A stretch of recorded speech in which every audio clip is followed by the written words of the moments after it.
श्रीशैलेशदयापात्रम् धीभक्त्यादिगुणार्णवम् यतीन्द्रप्रवणं वन्दे रम्यजामातरं मुनिम्। लक्ष्मीनाथसमारम्भां नाथयामुनमध्यमाम्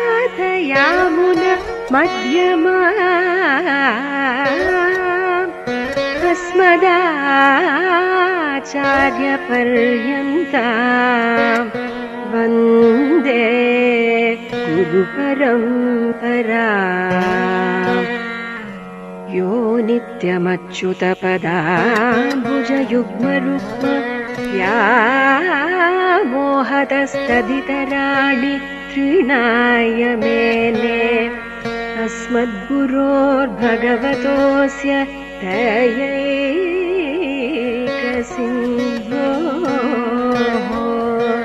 रामानुजस्य चरणौ शरणं प्रपद्ये।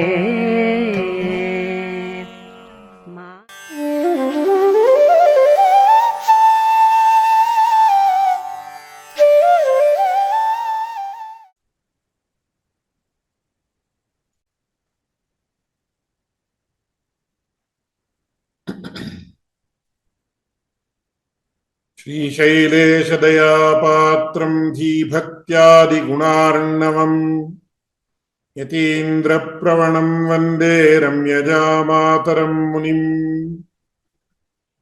लक्ष्मीनाथसमारम्भां नाथयामुनमध्यमाम् अस्मदाचार्यपर्यन्तां वन्दे गुरुपरम्पराम्।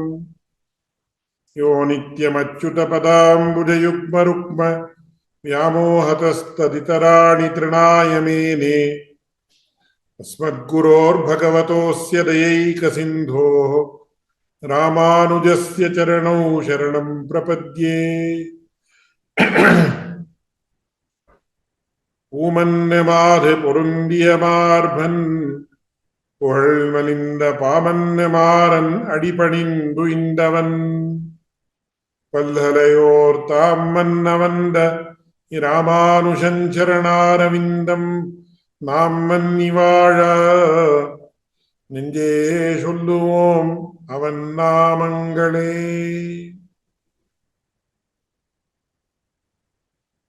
இந்த திவ்ய பிரபந்த தாரா என்கிற தலைப்பில் ஒரு ஆச்சரியமான திவ்ய பிரபந்த அனுபவத்தை ஏற்படுத்தியிருக்கக்கூடிய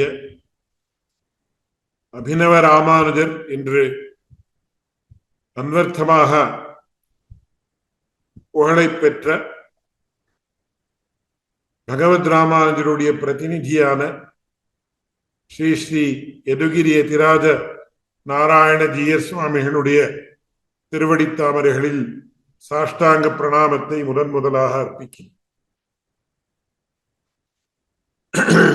இவருக்கு உறுதுணையாக இருந்து கொண்டு இந்த ஒரு அற்புதமான திவ்ய பிரபந்த அனுபவ காரியக்கிரமத்தை ஆன்லைன் மூலமாக இதை விஷுவலைஸ் பண்ணி அதை இம்ப்ளிமெண்ட் பண்ணிட்டு இருக்கக்கூடிய அடியனுடைய சிறு தகப்பனாரும் ஆக இருக்கக்கூடிய இப்படியே திவ்ய பிரபந்தம் அருளிச்செயல் வியாக்கியானங்கள் இப்படி அநேக சாஸ்திரங்களில் நிஷ்ணாதராக இருக்கக்கூடிய ஸ்ரீ எம்ஏ மண்டயம் திருமலை அனந்தாம் பிள்ளை, எம்ஏ வெங்கடகிருஷ்ணன் சுவாமிகளுக்கு அவருடைய திருவடி தாமரைகளிலும் கூட அடியேன் சாஷ்டாங்க பிரணாமத்தை சமர்ப்பிக்கிறேன். ஸ்ரீ ஸ்ரீ யதுகிரி யதிராஜ மட்டத்தின் மூலமாக பரம பூஜ்யரான ஸ்ரீ ஸ்ரீ ஜீயர் சுவாமிகளுடைய ஒரு அனுகிரகத்தாலையும் அவருடைய நேதൃത്വத்திலும் நடந்து இருக்கக்கூடிய இந்த திவ்ய பிரபந்த தாரா என்கிற காரியக்கிரமத்தை பார்த்து கொண்டிருக்கக்கூடிய கேட்டுக்கொண்டிருக்கக்கூடிய அனைத்து ஸ்ரீ வைஷ்ணவர்களுடைய திருவடி தாமரைகளிலும் அடியேன் சாஷ்டாங்க பிரணாமத்தை சமர்ப்பிக்கிறேன். பிரகிருதத்திலே அடியேனுக்கு இந்த திவ்ய பிரபந்தங்களுக்கெல்லாம் சிகர பிராயமாக இருக்கக்கூடிய ராமானுஜ நூத்தந்தாதி என்கிற ஒரு அற்புதமான பிரபந்தம். அந்த பிரபந்தத்தை அருளி செய்தவர் திருவரங்கத்து அமுதனார் என்று சொல்லக்கூடிய மகாவித்வான். அப்பேற்பட்ட மகாவித்வானுடைய அற்புதமான ஒரு திவ்ய பிரபந்தம் முனிதென்ற 108 சாவித்திரி என்னும் நுண்பொருளை அப்படின்னு சொல்லி, இதற்கு பிரபன்ன காயத்ரின்னு பேர். இந்த பிரபன்ன காயத்ரின்னு சொல்லக்கூடிய அற்புதமான ஒரு மந்திரம் என்ன இருக்கும், அந்த மந்திரத்தினுடைய விளக்கம்தான் இந்த ராமானுஜ நூத்தந்தாதி. இதுல ஒரு ஆச்சரியமான விஷயம், இன்னைக்கு வரக்கூடிய இன்னிய 21வது ராமானுஜ நூத்தந்தாதி பாசுரத்திலும் வரக்கூடிய விஷயம் அதுதான். அதாவது நம்முடைய ஸ்ரீ வைஷ்ணவ சம்பிரதாயத்திலேயே மிகவும் ஆச்சரியமாக இருக்கக்கூடிய ஒரு அசாதாரணமான ஒரு பிரமேயம், ஒரு அர்த்தம் என்னன்னு அந்திமோபாய நிஷ்டை அப்படின்னு அதற்கு பேர். அந்திமோபாய நிஷ்டை என்கிறத பற்றியே ரொம்ப விஸ்தாரமா சொல்ல வேண்டிய விஷயங்கள் உண்டு. அதாவது ஸ்ரீராமாயணத்துல நமக்கு இதற்கு ஸ்பஷ்டமாக ஒரு உதாரணம் கிடைக்கிறது. சக்கரவர்த்தி திருமகன் ஸ்ரீ ராமபிரான், அவனுக்கு தம்பியாக இருந்தவர் யாருன்னா இளைய பெருமாள் லக்ஷ்மணன். சம்பிரதாயத்துல அவருக்கு இளைய பெருமாள் அப்படின்னு பேர். சாட்சாத் ராமோ ரகுஸ்ரேஷ்ட சேஷோ லக்ஷ்மண உச்சியதே. அந்த பகவானான சக்கரவர்த்தி திருமகனுக்கு சேஷனாக இருக்கக்கூடியவன் யாருன்னா இளைய பெருமாள்.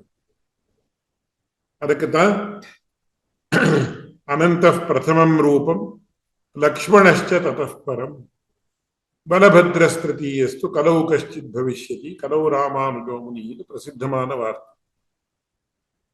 அதாவது பகவத் சேஷத்துவத்திற்கு ஒரு இலக்காக இருக்கக்கூடியவர் யாருன்னா இளைய பெருமாள். அப்படி இல்லாமல் பகவத் பாரதந்திரியம் அப்படின்னு சொல்ற, இந்த பாரதந்திரியத்துக்கும் சேஷத்துவத்துக்கும் என்ன வித்தியாசம் சொல்ல, ரொம்ப சூக்ஷ்மமான வித்தியாசம். அப்போ சேஷத்துவம் இருக்கிறவர்களுக்கு பாரதந்திரியம் இல்லையா, பாரதந்திரியம் இருக்கிறவர்களுக்கு சேஷத்துவம் இல்லையா அப்படின்னு. இளைய பெருமாள் என்ன சாதித்தார் ராமாயணத்துல காட்டுக்கு செல்லக்கூடிய சந்தர்ப்பத்தில் அப்படின்னு கேட்டா, அகம் சர்வம் கரிஷ்யாமி ஜாகிரத ஸ்வபதஷ்சதே பவாம்ஷ்ச சஹவை தேஹ்யா கிரிசானுசுரம்ஸ்யதே அப்படின்னு பகவானான சக்கரவர்த்தி திருமகன் எந்த ஒரு ஆக்ஞையும் இடாமல் இருந்தாலும் இளைய பெருமாள் தன்னுடைய நிசோன் வாலிஷன் அப்படின்னு இங்கிலீஷ்ல வாலண்டரிலி அப்படின்னு சொல்றாளோ இல்லையா, அந்த அர்த்தத்துல உனக்கு நான் எல்லா கைங்கரியங்களையும் செய்ய கடவேன் அப்படின்னு சொன்ன. ஆனா பகவத் பாரதந்திரியம்னு சொல்றான். பகவானுக்கு எப்படி வேணுமோ அப்படி இருக்கக்கூடியவன் யாருன்னா பரதாழ்வான். அந்த பரதாழ்வான் தான் பகவத் பாரதந்திரியத்திற்கு இலக்காக இருக்கக்கூடியவன். முதல்ல பகவத் சேஷத்துவம், இரண்டாவது பகவத் பாரதந்திரம், மூன்றாவது பாகவத சேஷத்துவம் அப்படின்னு சொல்லக்கூடியது. இளைய பெருமாள் எப்படி சக்கரவர்த்தி திருமகனுக்கு சகலவித கைங்கரியத்தையும் பண்ணினாரோ அப்படி பாகவதர்களுக்கு பண்ணக்கூடிய ஒரு சேஷத்துவம் இருக்கு, கைங்கரியம் இருக்கு. அதுக்கு பாகவத சேஷத்துவம்னு இது மூன்றாவது. நாலாவது பாகவத பாரதந்திரியம் அப்படின்னு சொல்றோம். பகவானுக்கு எப்படி பரதாழ்வான் பரதந்திரராக இருந்தாரோ அப்படி பாகவதர்களுக்கு பரதந்திரர்களாக இருப்பது அப்படின்னு நாலாவது. இதையும் தாண்டி அஞ்சாவதுன்னு சொல்லக்கூடியது பாகவதர்கள் விஷயத்திலே அச்சித்வத் பாரதந்திரியம் அப்படின்னு சொல்லுவார், ஜடவத் பாரதந்திரியம் அப்படின்னு சொல்லுவா. இப்ப உதாரணத்துக்கு என் இடத்துல இங்க ஒரு புஸ்தகம் இருக்கு. இது ஒரு அச்சேதனமான வஸ்து, பொருள். இதை நான் தூக்கி எறிஞ்சா கூட இது ஏன் என்ன தூக்கி எறிகிறேன்னு கேட்குமா? என்ன கேட்காது. நான் இப்படியே வச்சுண்டு பகவானையே தியானிச்சுட்டு இருந்தா இந்த புஸ்தகம் மூலமா அது ஏன் பண்றேன்னு கேட்காது. தலையில வச்சுன்னு படுத்துண்டா கூட அது ஏன் பண்றேன்னு கேட்காது. அந்த மாதிரி பாகவதர்கள் பக்கலிலே அச்சித்வத் பாரதந்திரியத்தோட இருப்பது என்றது அந்திமோபாய நிஷ்டைன்னு அதற்கு இலக்காக இருக்கக்கூடியவர் யாருன்னா சத்ருக்னாழ்வான். இதை சுவாமி பெரியவாச்சான் பிள்ளை ஆச்சரியமா காட்டுறார். எங்க காட்டுறார் அப்படின்னா அயோத்தியா காண்டத்தினுடைய முதல் ஸ்லோகம், கச்சதா மாதுல குலம் பரதேன ததானகா சத்ருக்னோ நித்யசத்ருக்னஹ நீதః பிரீதி புரஸ்கிருதஹ. அதாவது எப்பொழுது பரதாழ்வான் தன்னுடைய மாமாவினுடைய அகத்திற்கு சென்றாரோ அப்பொழுது அவர் என்ன பண்ணாருன்னா சத்ருக்னனை வான்னு அழைச்சுண்டு போனாருன்னு சொல்லது. சத்ருக்னஹா நித்திய சத்ருக்னா நீதஹா அப்படி. அதாவது நாம ஒரு ஊருக்கு கிளம்புறோம்னா ஒரு பைய தூக்கின்னு போறோமோ இல்லையோ அந்த மாதிரி தூக்கின்னு போயிட்டார் அப்படின்னு சொல்லு.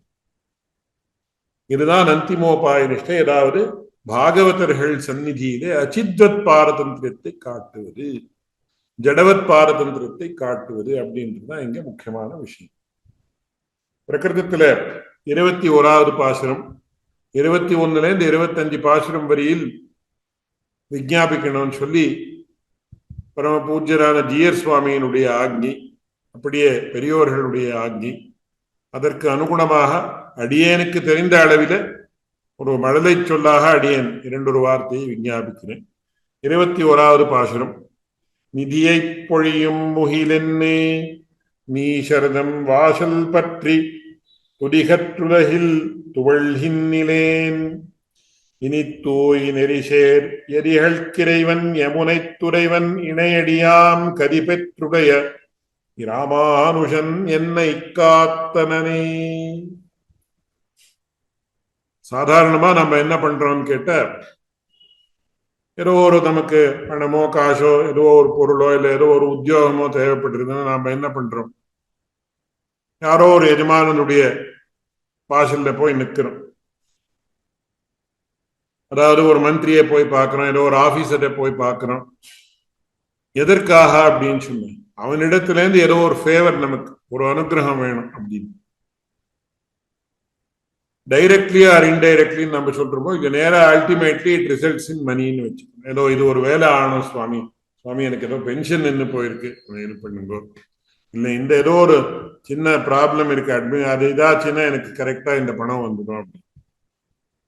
அந்த மாதிரி நிதியை பொழியும் முகிலன்னு நம்ம என்ன பண்றோம், யாரோ ரொம்ப சாதாரணமானவர், அதான் ஆச்சரியமா வியாக்கியானத்தை காட்டுற, கதிபய கிராமேஷமல்பார்த்ததம் சேவாயை மிருகயாமஹே நரமஹோ மூடாவராகாவயம்.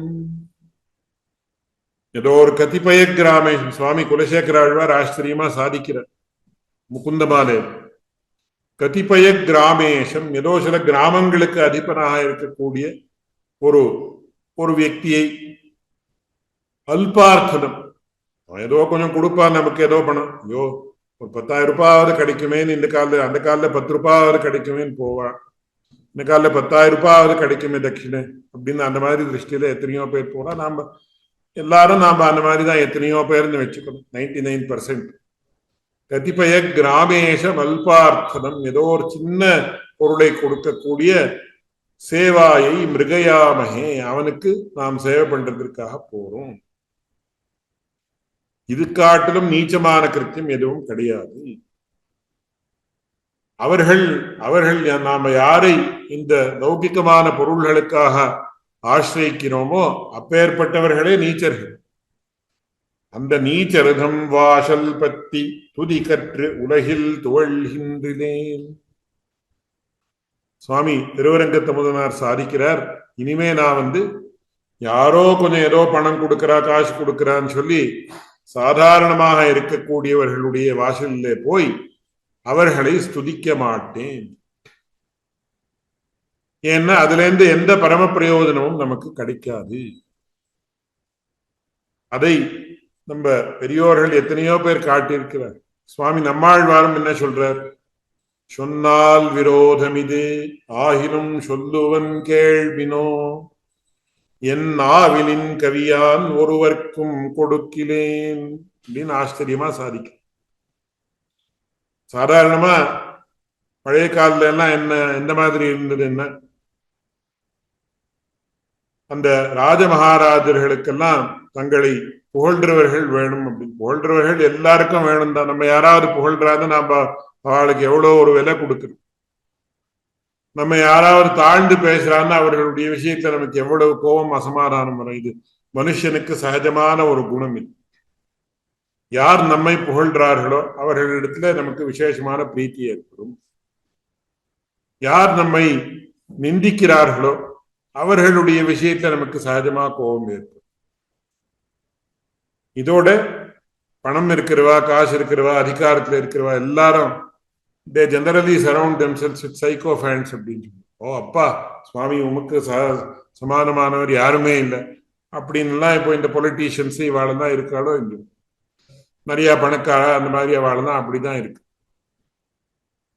ஒரு சமயத்துல பழைய காலத்துல ஒரு மகா கவியை நீ இந்த ராஜாவினுடைய பத்தி ஒரு 4 ஸ்லோகம் பண்ணினியானா உனக்கு விசேஷமான சன்மானத்தை அவர் பண்றாருன்னு சொல்லி அவர் சொன்னா, நான் பண்ண மாட்டேன், பகவானை தவிர நான் யாருக்கும் பண்ண மாட்டேன். இதற்கு முதல்ல இந்த விஷயத்தை சொன்னவர் யாருன்னு சுவாமி நம்மாழ்வார். என் நாவிலின் கவி யான் ஒருவருக்கும் கொடுக்கிறேன். அதாவது என்னுடைய இந்த நாக்காலே நான் பகவானை தவிர வேற யாரையும் ஸ்தோத்திரம் பண்ண மாட்டேன் அப்படின்னு சொன்னா உங்களுக்கு விரோதமாவே இருக்கட்டும், இருந்தாலும் நான் சொல்றேன். எவ்வளவு ஒரு சகஜமான தமிழ் பாஷையில சொல்றார். சொன்னால் விரோதம் இது. விரோதம்னா ரொம்ப பேருக்கு பிடிக்காது. ஆகிலும் சொல்லுவன் கேள்மினோ. விரோதமா இருந்தாலும் சொல்றேன், கேட்டுக்கோங்க. என் நாவில் இன் கவி, என்னுடைய நாக்கில இருக்கக்கூடிய இந்த ஒரு கவிதா சாமர்த்தியத்தை பகவானை தவிர நான் ஒருவருக்கும் கொடுக்கிறேன். இன்னும் இந்த மாதிரி எத்தனையோ பெரிய கவிகள் தான் சொல்லியிருக்க. சுவாமி தேசிகன் கூட என்ன சொல்றார்? துரீஸ்வரத்வார பகிர் விதர்திகா துராசிகாயை ரச்சிதோய மஞ்சலிஹி. அவருடைய சரித்திரத்துல ஒரு சமயத்துல யாரோ ஒருத்தர் இந்த விஜயநகர சாம்ராஜ்யத்துல இருக்கக்கூடிய மகாராஜா உண்மை கூப்பிடுறார். உமக்கு அவர் சன்மானம் பண்ணணும் அப்படின்னு சொல்லி, விசேஷமா உமக்கு சம்பாவனை பண்ணணும் அப்படின்னு சொல்லி சொன்னார்களாம். நாம என்ன பண்ணுவோம்? ஐயோ ராஜாவே கூப்பிடுறேன்னு கண்டிப்பா இப்போ இன்னைக்கு யாரோ ராஷ்டிரபதியோ பிரைம் மினிஸ்டரோ கூப்பிடுறாருன்னு ஒழுந்தடிச்சும் ஓடிப்போம். ஆனா சுவாமி தேசிகன் அப்படி பண்ணாமல் வைராக்கிய பஞ்சகம்னு 5 ஸ்லோகத்தை எழுதி அனுப்பினார் அப்படின்னு சரித்திரம். அதுல ஆச்சரியமான ஸ்லோகம், விஸ்தாரமா சொல்றதுக்கு அவகாசம் இல்லை. க்ஷோணி கோண தசாம்ச பாலன கலா துர்வார கர்வான லஜ்வாலாஜால மகேந்திர சாட்டு ரச்சனா தன்யான்ன மன்யாமஹே தேவம் சேவிதுமேவ நிச்சினுமஹே யோசௌ தயாடு புரா தானா முஷ்டிமுச்சே குச்சேல முனையே தத்தேஸ்ம வித்தேசதம் அப்படின்னு ஆச்சரியமா சொன்னார். இந்த எப்பேற்பட்ட மகாராஜா ஆயிருந்தாலும் நான் அவர்களுக்கு நான் போகமாட்டேன். எந்த ஒரு குச்சேலன் என்கிற சாமான்யமான வியக்திக்கு அஷ்டைஸ்வரியத்தையும் கொடுத்தானோ அப்பேற்பட்ட பகவானான கண்ணனை தான் நான் சேவிப்பேன் அப்படின்னு சொல்லி கடைசியில என்ன சொன்னாரான, நாஸ்தி பித்ரார்ஜிதம் கிஞ்சித் ந மயா கிஞ்சிதார்ஜிதம் அஸ்திமே ஹஸ்தி சைராகிரே வஸ்து பைதாமகம் தனம். ஸ்வயார்ஜிதமான ஆஸ்தி நான் சம்பாதிச்சதும் எதுவும் கிடையாது, எங்க அப்பா சம்பாதிச்சதும் கிடையாது, தாத்தா சம்பாதிச்ச பெரிய ஒரு சொத்து இருக்கு. எது அந்த சொத்துன்னு? பகவான் சாட்சாத் பகவானான ஸ்ரீ வரதராஜன் தேவப்பெருமாள். தாத்தானுடைய சொத்து அப்பா வேணா தன்னுடைய பிள்ளைக்கு கொடுக்காமல் போலாம், தாத்தானுடைய சொத்து வராமல் போகவே முடியாது எந்த லா எடுத்துட்டாலும்.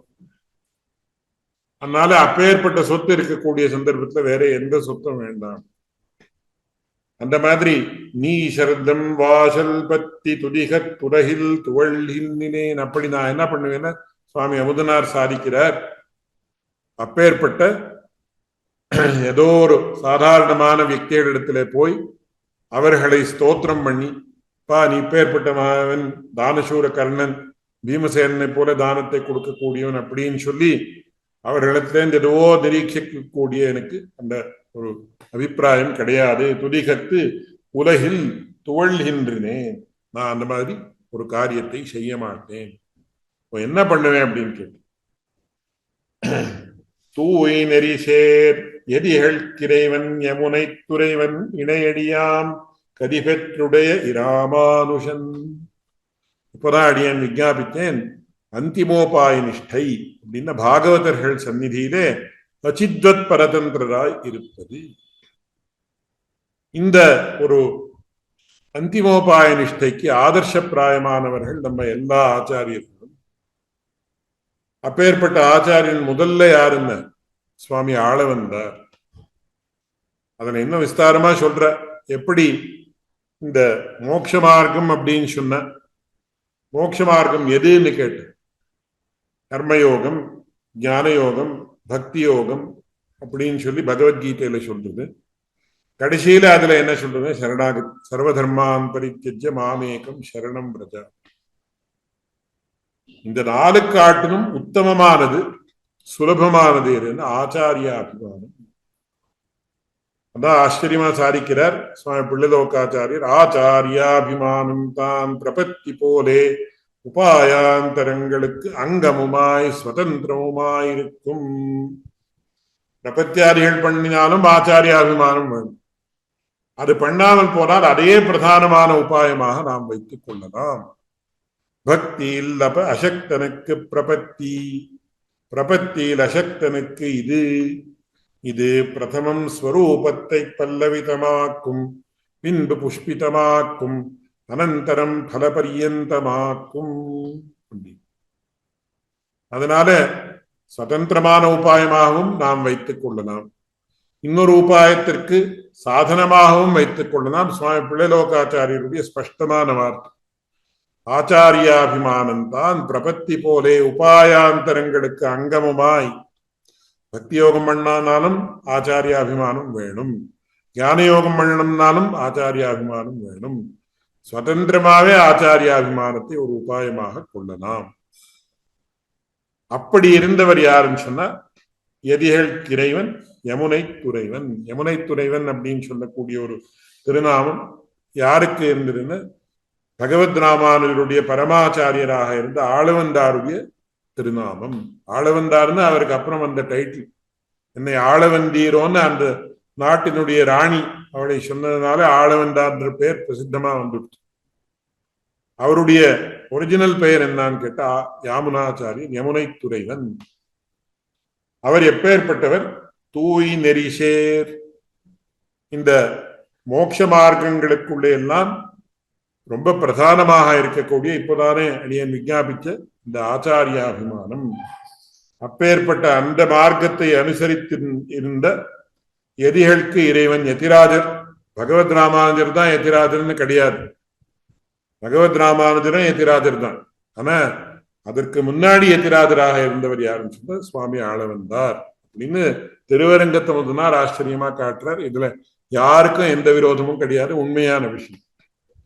எதிகள் இறைவன் யமுனை துறைவன் இணைவடியாம் கதி பெற்றுடைய எற்பத அம்போருஹத்யான வித்வஸ்த அசேஷ கல்மஷ வஸ்துதாமுபயாதோகம் யாமுனேயம் நமாந்தம் அப்படின்னு ஆச்சரியமா சாதிக்கிறார் சுவாமி எம்பெருமானார் கீதா பாஷ்யத்தினுடைய ஆரம்பத்தில். அதே இங்க காட்டுறார். அப்பேற்பட்ட யமுனை துறைவன் இணையடியாம் கதி பெற்றுடைய அவர் அந்த யமுனை துறைவராக இருக்கக்கூடிய தம்முடைய பரமாச்சாரியராக இருந்த யாமுனாச்சாரியருடைய திருவடிகளை ஆசிரியத்ததால் சத்கதியை அடைந்த ராமானுஷன் என்னை காத்தனே. அப்பேற்பட்ட பகவத் ராமானுஜர் என்னை காற்றார், அதாவது என்னை ரட்சித்தார். ரட்சிக்கையாவது விரோதியை போக்குயம் அப்படின்னு முமுட்சுப்படியில இஷ்டார்த்தத்தை கொடுக்கையும் அப்படின்னு முமுட்சுப்படியில சுவாமி பிள்ளைலோகாச்சாரியர் ஆச்சரியமா காட்டுறார். அதாவது அனிஷ்ட நிவர்த்தகத்துவம் இஷ்ட பிராபகத்துவம், இதுதான் ரட்சிக்கை. என்னை காத்தனன், காப்பதுன்னு ரட்சிப்பதுன்னு அர்த்தம். ரட்சிப்பது என்ன, எனக்கு வேண்டிய அனிஷ்டங்களை எல்லாம் போக்கி இஷ்டத்தை கொடுத்தார். என்ன அனிஷ்டம்னு, பகவத் ராமானுஜருடைய திருவடியை தியானிக்காமல் இருக்கிறது தான் அனிஷ்டம். அதை போக்கி பகவத் ராமானுஜருடைய திருவடியை எப்பொழுதும் தியானித்திருக்கக்கூடிய ஒரு அற்புதமான ஒரு விஷயத்தை அடியேனுக்கு கொடுத்து அடியேனை காத்தனனே அப்படின்னு சொல்லி இந்த பாசுரத்தினுடைய அர்த்தம். ரெண்டு முக்கியமான புல்லட் பாயிண்ட்ஸ்ல சொல்றதா இருந்தால், அந்திமோபாய நிஷ்டை அதான் பிரதானம். லௌகிகமான இஷ்டார்த்தங்களை கொடுக்கக்கூடிய துரீஸ்வரர்கள், சாதாரணமான வியக்திகள், அவர்களுடைய ஸ்தோத்திரத்தை பண்ணாமல் அவர்களுடைய விஷயத்தில ஔதாசீன்யத்தை பிரகடனம் பண்ணி, பகவத் ராமானுஜர் அவர்தான் நமக்கு எல்லாம், நாம எல்லாரும் ராமானுஜதாசர்கள் தானே சொல்லிக்கிறோம். பகவத் ராமானுஜருடைய பெயரை சொல்லிதானே நாம் எல்லாம் மோட்சத்தை அடைய போறோம். அதனால அப்பேற்பட்ட அந்த பகவத் ராமானுஜர் அவர் யாரை ஆசிரித்து எப்படி வாரநடி பணிந்து இந்தவன் அப்படின்னு முன்னாடி வந்ததோ சுவாமி திருவரங்க தமிழதாரே சாதித்தாரோ, இங்கே எரிகள்கிறைவன் யமுனை துறைவன் இணையடியாம் கதிபெற்றுடைய அப்படின்னு ஆளவந்தாருடைய திருவடியை ஆசிரித்து உயிர்மையை, அதாவது பரமகத்தியை அடைந்த பகவத் ராமானுஜர் அடியனை காத்தார் அப்படின்னு சொல்லி ரொம்ப ஆச்சரியமான ஒரு அர்த்தத்தை காட்டிருக்கிறார். இதுல தத்துவார்த்தங்கள் எத்தனையோ சொல்லலாம், வியாக்கியானத்திலையும் எத்தனையோ பிரமாணங்களை எல்லாம் எடுத்திருக்கார். ஆனா இருக்கக்கூடிய சந்தர்ப்பத்துல அல்பகாரத்துல அடியேன் விஞ்ஞாபிக்க ஒரு முயற்சியை பண்ணியிருக்கேன்.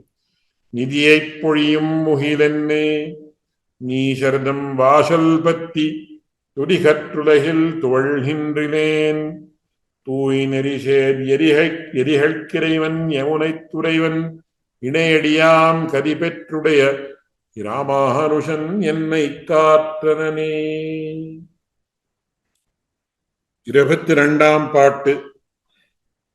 கார்த்திகையானும் கரிமுகத்தானும் கனலும் கண்மூர்த்தியும் மோடியும் வெப்பும் முதுகிட்டு மூலகம் போத்தவனே என்று போற்றிடவாணன் பிழை பொறுத்த தீர்த்தனையேத்தும் இராமானுஷன் என் தன் சேம வைப்பே. இந்த 22ஆம் பாட்டிலிருந்து ஒரு புது அத்தியாயம் ஆரம்பிக்கிறதுன்னு ஒரு திருஷ்டியில சொல்லலாம். 21வது பாட்டு வரியில் 7வது பாட்டிலிருந்து ஆரம்பித்து வெவ்வேறு ஆழ்வார்களுடைய வைபவத்தை அனுசந்தானம் பண்ணி, அப்பேற்பட்ட ஆழ்வாரை ஆசிரியத்திருக்கக்கூடிய எம்பெருமானார் பகவத் ராமானுஜர், அவரை ஆசிரியிக்கிறேன் அப்படின்னு சொல்றார். இந்த 22வது பாட்டிலிருந்து ஆரம்பிச்சு பகவானுடைய வைபவத்தை எல்லாம் சொல்லி, அந்த அப்பேற்பட்ட எம்பெருமானை ஆசிரியத்திருக்கக்கூடிய எம்பெருமானாரை வணங்குகிறேன் அப்படின்ற அர்த்தத்துல ஒரு சீரீஸ் ஆஃப் பாசுரம்ஸ் ஆரம்பிக்கப்படுது. இந்த பாசுரத்துல என்ன சொல்றாருன்னா, பகவானுடைய சர்வேஸ்வரத்துவம் எப்பேற்பட்டது, அந்த பகவானுடைய விசேஷ குணங்கள் எப்பேற்பட்டது அப்படின்ற விஷயத்தை அனுசந்தானம் பண்ணி, அப்பேற்பட்ட பகவானை ஆசிரியத்திருக்கக்கூடிய எம்பெருமானாரை வணங்குகிறேன் அப்படின்னு சொல்றார். இல்ல கடைசியில என்ன சொல்றாருன்னா, ராமானுஷன் என் தன் சேம வைப்பே அப்படின்னு சொல்லி இந்த பாசுரத்தை முடிக்கிறார். அந்த விஷயத்தை விஞ்ஞாபிச்சுட்டு முதல்ல இருந்து வரேன். சாதாரணமா நாம என்ன பண்றோம்னு சொன்ன, வயசானதுக்கு அப்புறம் நம்ம சரீரத்துல சக்தி குறையும். அதற்காக நம்ம என்ன பண்றோம்னா, முதல்லயே ஒரு பிக்சட் டிபாசிட்னு அதுக்கு வேற வேற சப்தங்கள் எல்லாம் சொல்ற. இப்போ இன்சூரன்ஸ் டெர்மினாலஜியில அவ வேற சப்தம் சொல்ற, பேங்கிங் டெர்மினாலஜியில வேற சப்தம் சொல்ற. அதாவது நாம் மேற்கொண்டு ஏதோ ஒரு கஷ்டகாலம் வந்த சந்தர்ப்பத்துல நமக்கு பணம் தேவைப்பட்டால் அதற்காக ஒரு நிதியை நாம வைக்கணும். அதற்கு க்ஷேம நிதி அப்படின்னு சொல்றோம். இல்ல ஆபத்தனம்னு சொல்லி பழைய காலத்துல சொல்லுவார்கள். அப்பேற்பட்ட அந்த க்ஷேம நிதி, என் தன் சேம வைப்பு அப்படின்னு சொல்லக்கூடிய அந்த க்ஷேம நிதி யாருன்னு சுவாமி எம்பெருமானார் தான், அவரை தவிர யாரும் இல்லை. அவர் எப்பேற்பட்டவர் அப்படின்னு சொன்ன, தீர்த்தனை ஏத்தும் சகல குணங்களையும் உடையவனான, அதாவது அகிலஹேய பிரத்யநீகத்துவம் கல்யாண குணைகதானத்துவம் அப்படின்னு பகவானுக்கு இந்த உபயலிங்கத்துவம்னு உண்டுன்னு ஸ்ரீபாஷ்யத்துல விசேஷமா சொல்றது. ஸ்தானத்தோபி பரஸ்ய உபயலிங்கம் சர்வத்ரஹி. அதுல முதல் விதமான ஒரு பிரதானமான அம்சம் எதுன்னு கேட்ட அகிலஹேய பிரத்யநீகத்துவம், இரண்டாவது கல்யாண குணைகதானத்துவம்.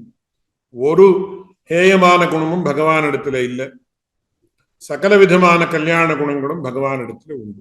அப்பேற்பட்ட பகவானுக்கு தீர்த்தன் அப்படின்னு பேருன்னு வியாக்கியாதர்கள் சொல்றாரு.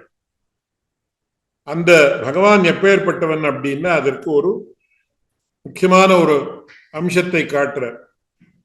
சகல தேவதைகளுக்காட்டிலும் உயர்ந்தவன், சகல தேவதைகளுக்கும் பூஜ்யனாக இருக்கக்கூடியவன், சகல தேவதைகளும் இவனுடைய அங்கங்கள் அப்படின்னு சொல்லி சொல்றார். யார் யார் அந்த தேவதைகள் அப்படின்னு கேட்டார். கார்த்திகையானும், கார்த்திகை கார்த்திக் அப்படின்னு எல்லாம் தமிழ்ல பெயர் வைக்கிறார்கள். அதாவது கிருத்திகா என்று சொல்லக்கூடிய அதுல பிறந்தவன் அப்படின்னு சொல்லி ஒரு நிர்வாகம். நிறைய நிர்வாகங்கள் உண்டு, அது பிரகிருதத்துக்கு நமக்கு அப்பிரஸ்துதம். ஆனா முருகன் அப்படின்னு தமிழ்ல சொல்றார்கள், கார்த்திகேயன் சொல்லி சம்ஸ்கிருதத்துல சொல்றார்கள். சிவனுடைய மூத்த குமாரன் அப்படின்னு பிரசித்தமான விஷயம். அவனும் கரிமுகத்தானும், கரின்ன யானை, யானையினுடைய முகம் யாருக்கு இருக்குன்னா நம்ம சாதாரணமான பாஷையில பிள்ளையார் அப்படின்னு சொல்றோம். சிவகணங்களுக்கெல்லாம் அதிபதி, கணபதி, கணாதிபன் இத்தியாதி பேரெல்லாம் அவனுக்கு உண்டு. அப்பேற்பட்ட கரிமுகத்தானும், சுப்பிரமணியன் அப்படின்னு சொல்லக்கூடிய சிவனுடைய ஒரு பிள்ளை, கரிமுகத்தான்னு சொல்லக்கூடிய கணேசன் சொல்லக்கூடிய இன்னொரு பிள்ளை பிள்ளையார். கனலும் அக்னியும் அப்படின்னு, அதாவது அக்னியும் ஒரு தேவதை, இது ஒரு நிர்வாகம். கனலும் முக்கண் மூர்த்தியும், மூன்று கண்ணுகளை உடையவன் யாருன்னு சொன்ன சிவபெருமான். இந்த சிவபெருமானுக்கு இந்த லலாட்டத்துல ஒரு கண் இருக்குன்னு சொல்றாரு. அந்த கண்ணுல அக்னி இருக்கு, அந்த கண்ணுக்குள்ளே அக்னி இருக்கு, அதுக்கு சம்வர்த்தாக்னின்னு பேருன்னு புராணங்கள்ல சொல்றது. அந்த கண்ணை திறந்தால் அதுல இருந்து வெளியில வந்த அந்த அக்னியினுடைய ஜுவாலைகள் தான் இந்த உலகத்தை எல்லாம் சம்ஹாரம் பண்ண போறதுன்னு சொல்லி, பிரளய காலத்துல பண்ண போறதுன்னு சொல்லி ஐதிஹ்யம். அப்படி அக்னியை மூன்றாவது கண்ணாக உடையனான முக்கண் மூர்த்தி சிவபெருமான். அதுக்கப்புறம் மோடின்னு சொன்ன துர்கைன்னு சொல்றார். சிவனுடைய கொண்டாட்டி, அதாவது சிவனுடைய பத்னி துர்கை.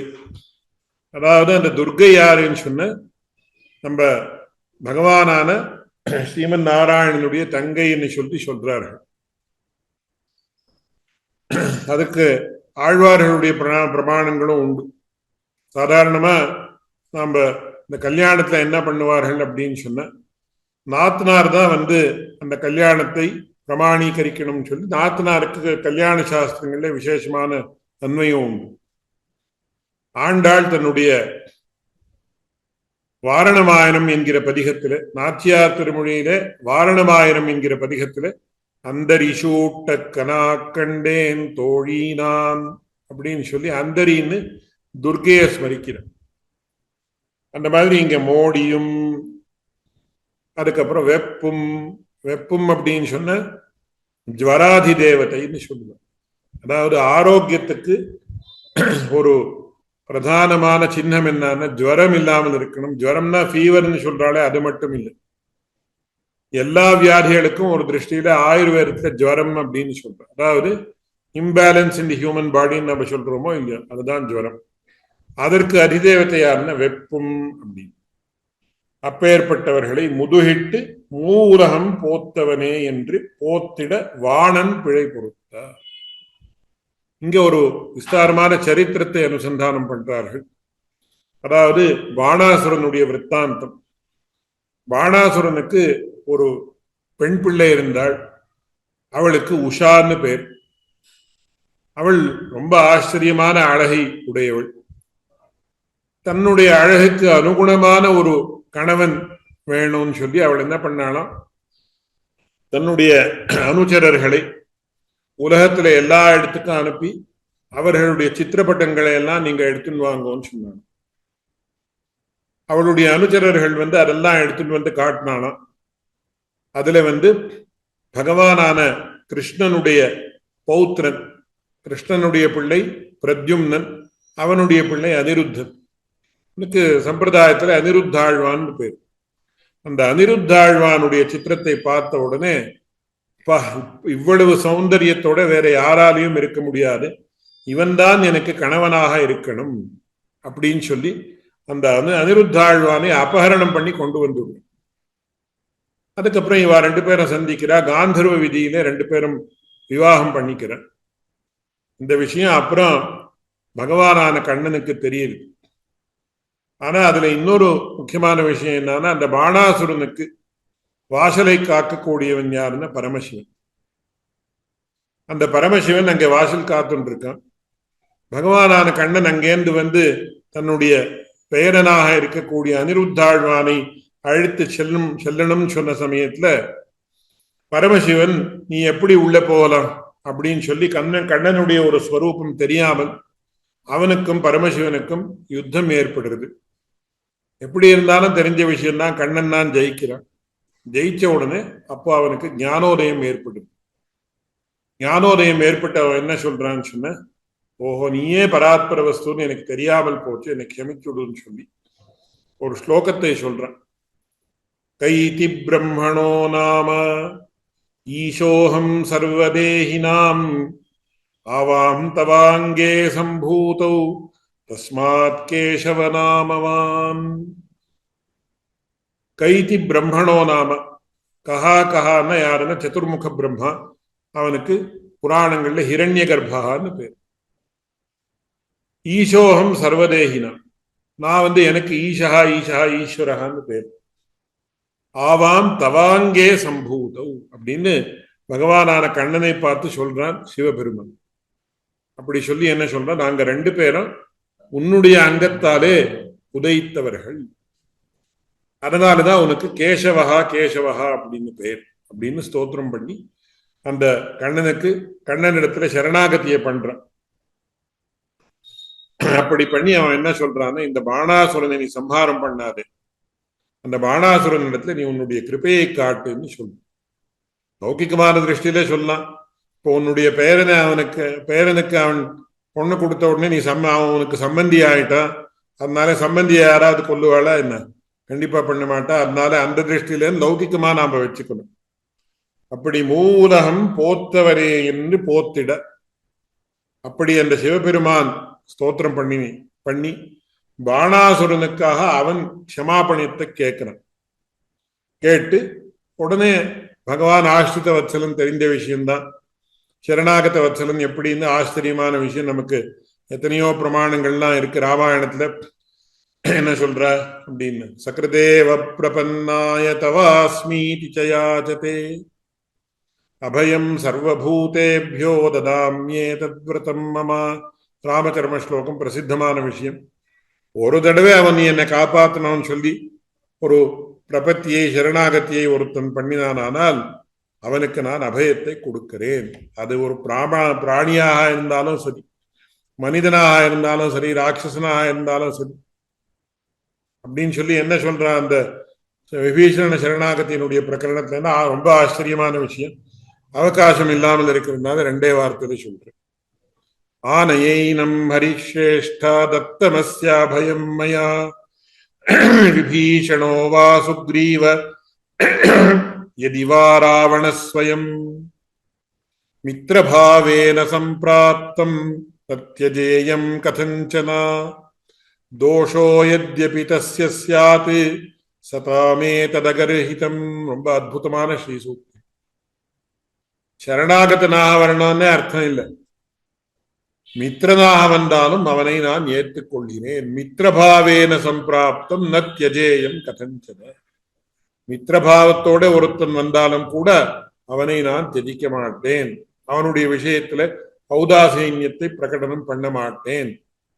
அவனிடத்துல எத்தனையோ தோஷங்கள் இருந்தாலும் அதெல்லாம் நான் பொறுத்துக்கிறேன். தோஷோ யத்யபி தஸ்ய ஸ்யாதி சதாமேதகர்ஹிதம். சத்புருஷர்களுக்கு இது கர்ஹிதம் இல்லை. சத்புருஷர்களுக்கு இந்த விஷயம் ரொம்ப உபாதேயமான விஷயம் அப்படின்னு சொல்லி, ஆனையினம் ஹரிஸ்ரேஷ்ட தத்தமஸ்ய அபயம் மயா விபீஷணோவா சுக்ரீவ எதிவா ராவணஸ்வயம். விபீஷணன் வந்தா சரி சந்தோஷம், ராவணனே வந்து ஒரு மித்திரபாவத்தாலே வந்தாலும் அவனை நான் ஏத்துக்கிறேன். இதே வார்த்தை பிராட்டியும் சொல்ற சுந்தரகாண்டத்துல ஆச்சரியமான விஷயம். தேன மைத்ரி பவது தே எதி தீயசி விதிதஸ்ஸஹி தர்மஜ்ஞ சரணாகத வத்சலஹ தேன மைத்ரி பவது. அவன் சரணாகத வத்சலம்னா நீ சரணாகதனாக போவேன்னா நீ ஒரு மித்திரபாவத்தால போனாலும் கூட அவன் உன்னை ஏத்துக்கிறான். அப்படி இருக்கிற சந்தர்ப்பத்துல தன்னுடைய ஒரு சரீர சம்பந்தம் உடையவனான சங்கரன் சிவபெருமான் அவன் பாணாசுரனுக்காக விசேஷமாக ஒரு பிரார்த்தனையை பண்ணிக்கிறான். அப்படின்னு மூலம் போத்தவனே என்று போற்றிட வாணன் பிழை பொறுத்த. அந்த பாணாசுரனுடைய தோஷங்களை எல்லாம், ஏன்னா இவனுக்கு தெரியாமல் இந்த அனிருத்தாழ்வானை அபகரித்து கொண்டு வந்து இங்க கல்யாணம் பண்ணி வச்சிருக்க. அப்படி பண்றது லௌகிகமான திருஷ்டியில தப்புதான்.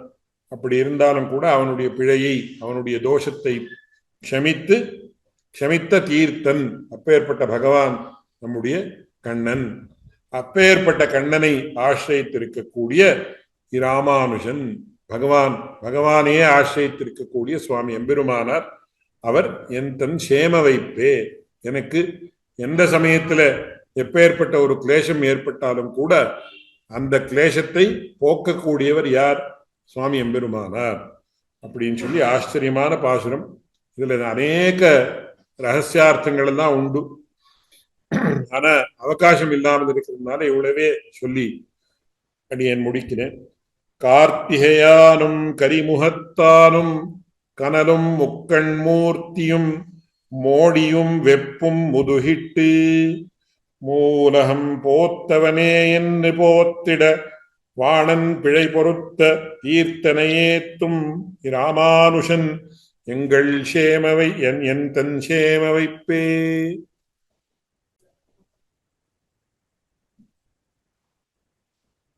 இருபத்தி மூன்றாவது பாசுரம்.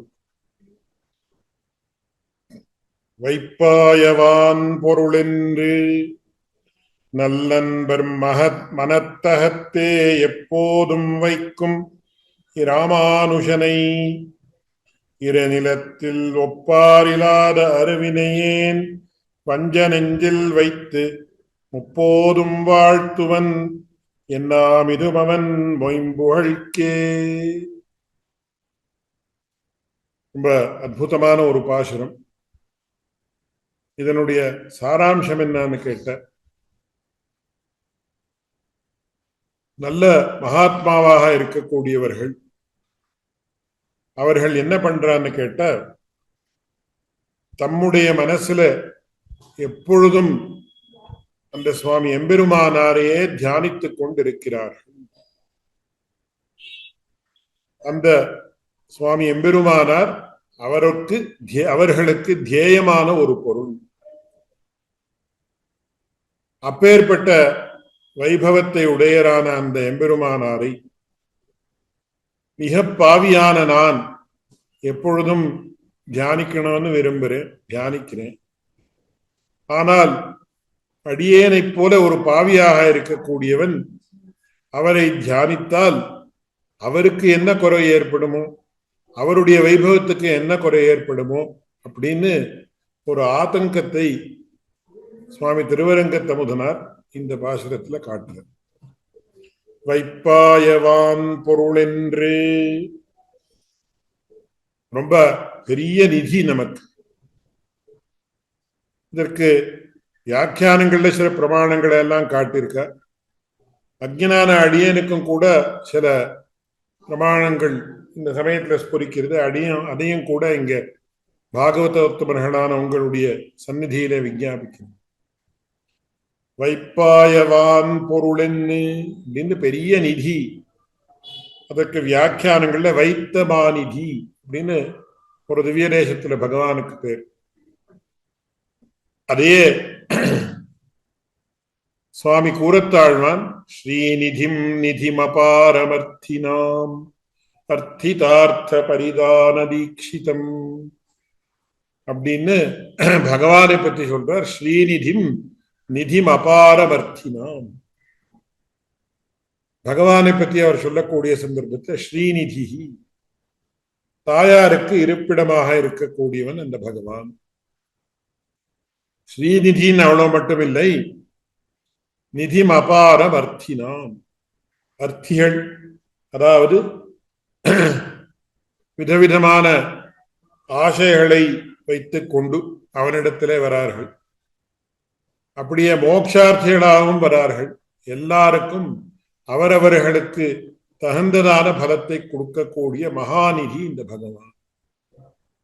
அப்படின்னு பகவானுக்கு எப்படி ஒரு நிதித்துவம் உண்டோ அதே மாதிரியான அற்புதமான நிதித்துவம் நம்முடைய பகவத் ராமானுஜருக்கும் உண்டு, நம்முடைய சுவாமி எம்பெருமானாருக்கும் உண்டு அப்படின்னு சொல்லி வைப்பாய வான் பொருள் அப்படின்னு சொல்லி அக்ஷயமான ஒரு தனம் அப்படின்னு நல்லன்பர் மனத்தகத்தே எப்போதும் வைக்கும் இராமானுஷன். இதுல ஒரு முக்கியமான விஷயம் என்னன்னா, பகவானுக்கு எப்படி மகாநிதித்துவம் உண்டோ பகவானுக்கும் மிகுந்ததான ஒரு நிதித்துவம் பகவத் ராமானுஜரிடத்துல உண்டு. ஏன்னா பகவான் மோட்சத்தை கொடுக்கிறான்றது வாஸ்தவம் தான். மோட்சம் இச்சே ஜனார்தனாத்னு சாஸ்திரங்கள்லயும் சொல்றது. ஆனா பகவான் தன்னுடைய பக்தர்களுக்கு தானே மோட்சம் கொடுக்கிறதற்கு சகல சாமர்த்தியம் இருந்தாலும் கூட பகவான் எப்போ ஜீவாத்மாக்களுக்கு மோட்சத்தை கொடுக்கிறான் அப்படின்னு கேட்ட, ஆச்சாரியனாக இருக்கக்கூடியவன் இவனுக்கு மோட்சத்தை கொடுன்னு ஆதேசம் பண்ண அந்த ஜீவாத்மாவுக்கு உடனே மோட்சத்தை கொடுக்கிறான். அதனால ஆச்சாரியனுடைய புருஷகாரம் அப்படின்றது ரொம்ப முக்கியம். இது யார் சொல்லியிருக்கான்னு வேற யாரும் சொல்லல. நமக்கு நம்முடைய ஆச்சாரிய கோஷ்டியில பிரதானமாக விராஜமானராக இருக்கக்கூடிய சுவாமி பராசர பட்டர் சாதிக்கிறார். தத்தே ரங்கி நிஜமபி பதம் தேசிகா தேசகாங்ஷி. ரங்கி அந்த ரங்கநாதனாக இருக்கக்கூடிய சர்வேஸ்வரன் பகவான் நிஜமபி பதம் தன்னுடைய ஸ்தானமாக இருக்கக்கூடிய வைகுண்டத்தை அவசியமாக கொடுக்கிறான். யாருக்கு? எப்போது? தேசிக ஆதேசகாங்ஷி, தேசிக விஜ்ஞப்தி காங்ஷின்னு சொல்லுது. அதாவது ஆச்சாரியராக இருக்கக்கூடிய, நமக்கெல்லாம் ஆச்சாரியராக இருக்கக்கூடிய சுவாமி எம்பெருமானார் அவருடைய விஜ்ஞப்தி, அடியேன் சுவாமி இவருக்கு தயவுசெய்து மோட்சத்தை கொடுக்கலாமே அப்படி இல்லை, இவருக்கு மோட்சத்தை கொடு அப்படின்னு தேசிக ஆதேச காஞ்சி. ஆதேசம்னா ஆக்ஞை. அந்த ஆக்ஞையை எதிர்பார்த்து கொண்டு ஆக்ஞையை கொடுத்த உடனே அந்த ஜீவாத்மாவுக்கு மோட்சத்தை கொடுக்கும். அதனால பகவானாலே மோட்சத்தை கொடுக்க வைக்கக்கூடிய ஒரு பெரிய நிதித்துவம் சாமர்த்தியம் யாருக்கு இருக்குன்னா சுவாமி எம்பெருமானாருக்கு இருக்கு. அதனால வைப்பாய வான் பொருள் அப்படின்னு யார் நினைக்கிறா அப்படின்னு, நல்லன்பர் மனத்தகத்தே எப்போதும் வைக்கும் இராமானுஷன். நல்லன்பர், பெரிய நல்ல பாகவதோத்தமர்கள், அர்த்த காமாதிகளை எல்லாம் ஜெயித்தவர்கள், நிர்தோஷர்களாய் பிரேமயுக்தர்களாக இருக்கக்கூடிய மகான்கள். அவர்களெல்லாம் என்ன பண்றார்கள் அப்படின்னு சொன்ன, எப்பொழுதும் மனத்தகத்தே வைக்கும், தம்முடைய மனசுல எப்பொழுதும் அந்த எம்பெருமானாரையே தியானிக்கிறார். எம்பெருமானாரை பத்தி வேற, எம்பெருமானாரை தவிர வேற எதுவும் அவர் பாவிக்கிறதே கிடையாது. அதுக்கு என்ன சொல்றார்? குருமூர்த்திம் ஸ்மரேன் நித்யம் குரோர் ஆக்ஞாம் பிரகுருவையே குரோராக்ஞாம் பிரகுருவீத குரோரன்யன் நபாவைத்து. குருமூர்த்திம் ஸ்மரேன் நித்யம், எப்பொழுதும் அந்த பகவத் ராமானுஜருடைய திவ்யமங்கல விக்கிரகத்தையே தியானம் பண்ணிட்டு இருக்கணும். அதற்காகத்தான் நமக்கு தாபுகந்த திருமேனி தபருகந்த திருமேனின்னு திருநாராயணபுரத்திலையும் ஸ்ரீபெரும்புதூர்லையும் சுவாமி எம்பெருமானாருடைய ஆச்சரியமான திவ்யமங்கல விக்கிரகம் இருக்கு. ஒரிஜினலாக பொன்னார திருமேனி எப்படி என்றோ அப்படியே இருக்கு. அப்படி குருமூர்த்திம் ஸ்மரேன் நித்தியம், குரோர் நாம சதா ஜபே. அப்போ எப்பொழுதும் என்ன பண்றோம்? நச்சேத் ராமானுஜேத்யேஷா சதுரா சதுரக்ஷரி காமவஸ்தாம் பிரபத்யந்தே ஜந்தவோ ஹந்தமாதுஷா அப்படின்னு சொல்லி இருக்கக்கூடிய அந்த ராமானுஜா சதுரா சதுரக்ஷரி, நமக்கு மோட்சத்தை குடுப்பிக்க கூடிய ஒரு சாமர்த்தியம் இருக்கக்கூடிய 4 அக்ஷரங்கள் ராமானுஜா. அப்பேற்பட்ட அந்த குரோர் நாம சதா ஜபேது, குரோராக்ஞாம் பிரகுர்வீதா, அந்த சுவாமி எம்பெருமானாருடைய ஆக்ஞைகள், அவருடைய கட்டளைகள் என்ன இருக்கும் அதை நாம் அனுஷ்டிக்க முயற்சி செய்ய வேண்டும். அது என்னன்றதுதான் விஸ்தாரமா இருக்கு. 6 வார்த்தைகள். ஸ்ரீபாஷ்யம் வாசித்து பிரவர்த்திப்பித்தல், அது முடியாவிட்டால் அருளி செயலில் ஈடுபடுவது இத்தியாதிகள் எல்லாம். அதுக்கப்புறம் என்னன்னா குரோரன்யன் நபாவையே, நம்ம ஆச்சாரியராக இருக்கக்கூடிய எம்பெருமானாரை தவிர வேற யாரையும் நாம் பாவிக்க கூடாது. இந்த ஒரு ஸ்லோகத்துக்கு இலக்காக இருக்கக்கூடியவர்கள் தான் நல்லன்பர். அவர்கள் என்ன பண்றார்கள்? மனத்தகத்தே எப்போதும் வைக்குமிராமாம். குரோரன்யன் அபாவே பாவனம் அப்படின்றது எங்கன்னா மனசுல தானே வருது. அந்த மனசுல எப்போதும் வாழ்த்தும் இராமாம்சன், எப்போதும் வைக்கும் இராமாம்சன். கூரத்தாழ்வான் இருக்கலாம், பராசர பட்டர் இருக்கலாம். இப்படி நம்முடைய யார் யார் ஆச்சாரியர்கள் பூர்வாச்சாரியர்கள் இருக்கிறார்களோ, எம்பெருமானாருக்கு அப்புறம் வந்தவர்கள் அவர் எல்லோரும் எப்பொழுதும் இந்த ஸ்லோகத்துக்கு அனுகுணமாக பகவத் ராமானுஜரையே பாவிக்கிறார்கள். இது ஒரு பக்கத்துல. ஆனா நான் அடியேன் திருவரங்கத்து முதனாராக இருக்கக்கூடிய அடியேன் நான் என்ன பண்ணிட்டு இருக்கேன்னு கேட்டேன். அடியேன் கூட அதையே பண்ணிட்டு இருக்கேன். ஆனா அவர்களுக்கும் எனக்கும் ஒரு பெரிய வித்தியாசம் உண்டு. அவர்கள் எப்பேற்பட்டவர்கள்? நல்லன்பர், நிர்தோஷராய் பிரேமயுக்தர்களாக இருக்கக்கூடிய மகான்கள்.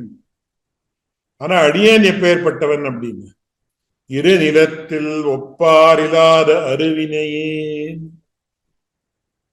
இந்த உலகத்துல அடியேனுக்கு கம்பேர் பண்ண முடியும்னு சொல்றாளோ இல்லையோ, அடியேனுக்கு கம்பேர் பண்ணக்கூடிய ஒரு பாவியும் இல்லை. எல்லா பாவிகளுக்கு காட்டிலும் பரம பாவி அடியேன். இருநிலத்தில் ஒப்பாரில்லாத, இவன் இப்பேற்பட்ட பாவி, இவனுக்கு கம்பேர் பண்ணிக்கலாமான்னு இல்ல, முடியாது. இவனை பார்த்தால் இப்பேற்பட்ட, ஐயோ இவ்வளவு பாவம் பண்ணிருந்தாலும் அவனுக்கு காட்டிலும் பெரிய பாவியா இருக்கேனே நான் அப்படின்னு ஒவ்வொருத்தரை பார்த்தாலும் அடியேனுக்கு தோன்றுது. எனக்கு காட்டிலும் எல்லாரும் புண்ணியவான்கள், அடியேனுக்கு காட்டிலும் மிகுந்த பாவி யாருமே கிடையாது, இந்த உலகத்திலேயே கிடையாது. அப்பேற்பட்ட பாவம் எனக்கு இருக்கு அப்படின்னு சொல்லி தம்முடைய விஷயத்துல நைத்தியானுசந்தானம் பண்ணிக்கிறது. இரு நிலத்தில் ஒப்பாரில்லாத அருவினையேன். அப்பேற்பட்ட அடியேன் என்ன பண்ணிட்டு இருக்கேன்? வஞ்ச நெஞ்சில் வைத்து முப்போதும் வாழ்த்துவன். அடியேன் கூட என்ன பண்ணிட்டு இருக்கேன்? முப்போதும், 3 போதிலும் அப்படின்னு என்ன? கார்த்தால மத்தியானம் சாயங்காலம் எப்பப்போல்லாம் முடியறதோ அப்பப்போல்லாம் அந்த பகவானே, அந்த என்னுடைய ஆச்சாரியராக இருக்கக்கூடிய சுவாமி எம்பெருமானாரையே பாவிச்சுண்டு அவரையே பூஜிக்கிறேன். ஆனா என்னுடைய மனசு எப்படின்னா, இது சுத்தமான மனசு இல்லை, இது வஞ்ச நெஞ்சு, வஞ்சிக்கிறது, வஞ்சனைக்கு உள்படக்கூடிய ஒரு நெஞ்சு. சாஸ்திரங்கள்ல விசேஷமாக யோக சாஸ்திரத்துல சொல்றேன், ஸ்தேனம் மனஹா, இந்த மனசுன்றதுதான் ஒரு பெரிய திருடன் அப்படி. என்ன திருடுன்னா எதை திருடுறது இது அப்படின்னு சொன்ன, யாருக்கு கொஞ்சம் ஜப்பமோ தியானமோ இதெல்லாம் பண்ணி கொஞ்சம் அபியாசம் இருக்கோ, இல்ல அவர்களுக்கு ஒரு எக்ஸ்பீரியன்ஸ் இருக்கோ, அவளுக்கு தெரியுதுன்னு சொல்றேன். இப்போ நாம் அப்படியே பகவானையே தியானிச்சுட்டு உட்காரணும் அப்படின்னு உட்காந்து ஒரு க்ஷணம் இல்ல ஃபிராக்ஷன் ஆஃப் செகண்ட்ல என்ன ஆகுது, மனசு இன்னெங்கயோ போயிடும். அதனால என்னன்னு சொன்ன, நம்முடைய ஆத்மாவை அது வேற இடத்துக்கு அழைச்சிட்டு போயிடுது. அதனால அது திருடன் அப்படின்னு மனசுக்கு ஸ்தேனம் மனஹான்னு. ஒரு க்ஷணமும் நாம் தியேயமான வஸ்துவை தியானிக்க விடாமல் இருக்கக்கூடிய ஒரு சுபாவம் அந்த மனசுக்கு.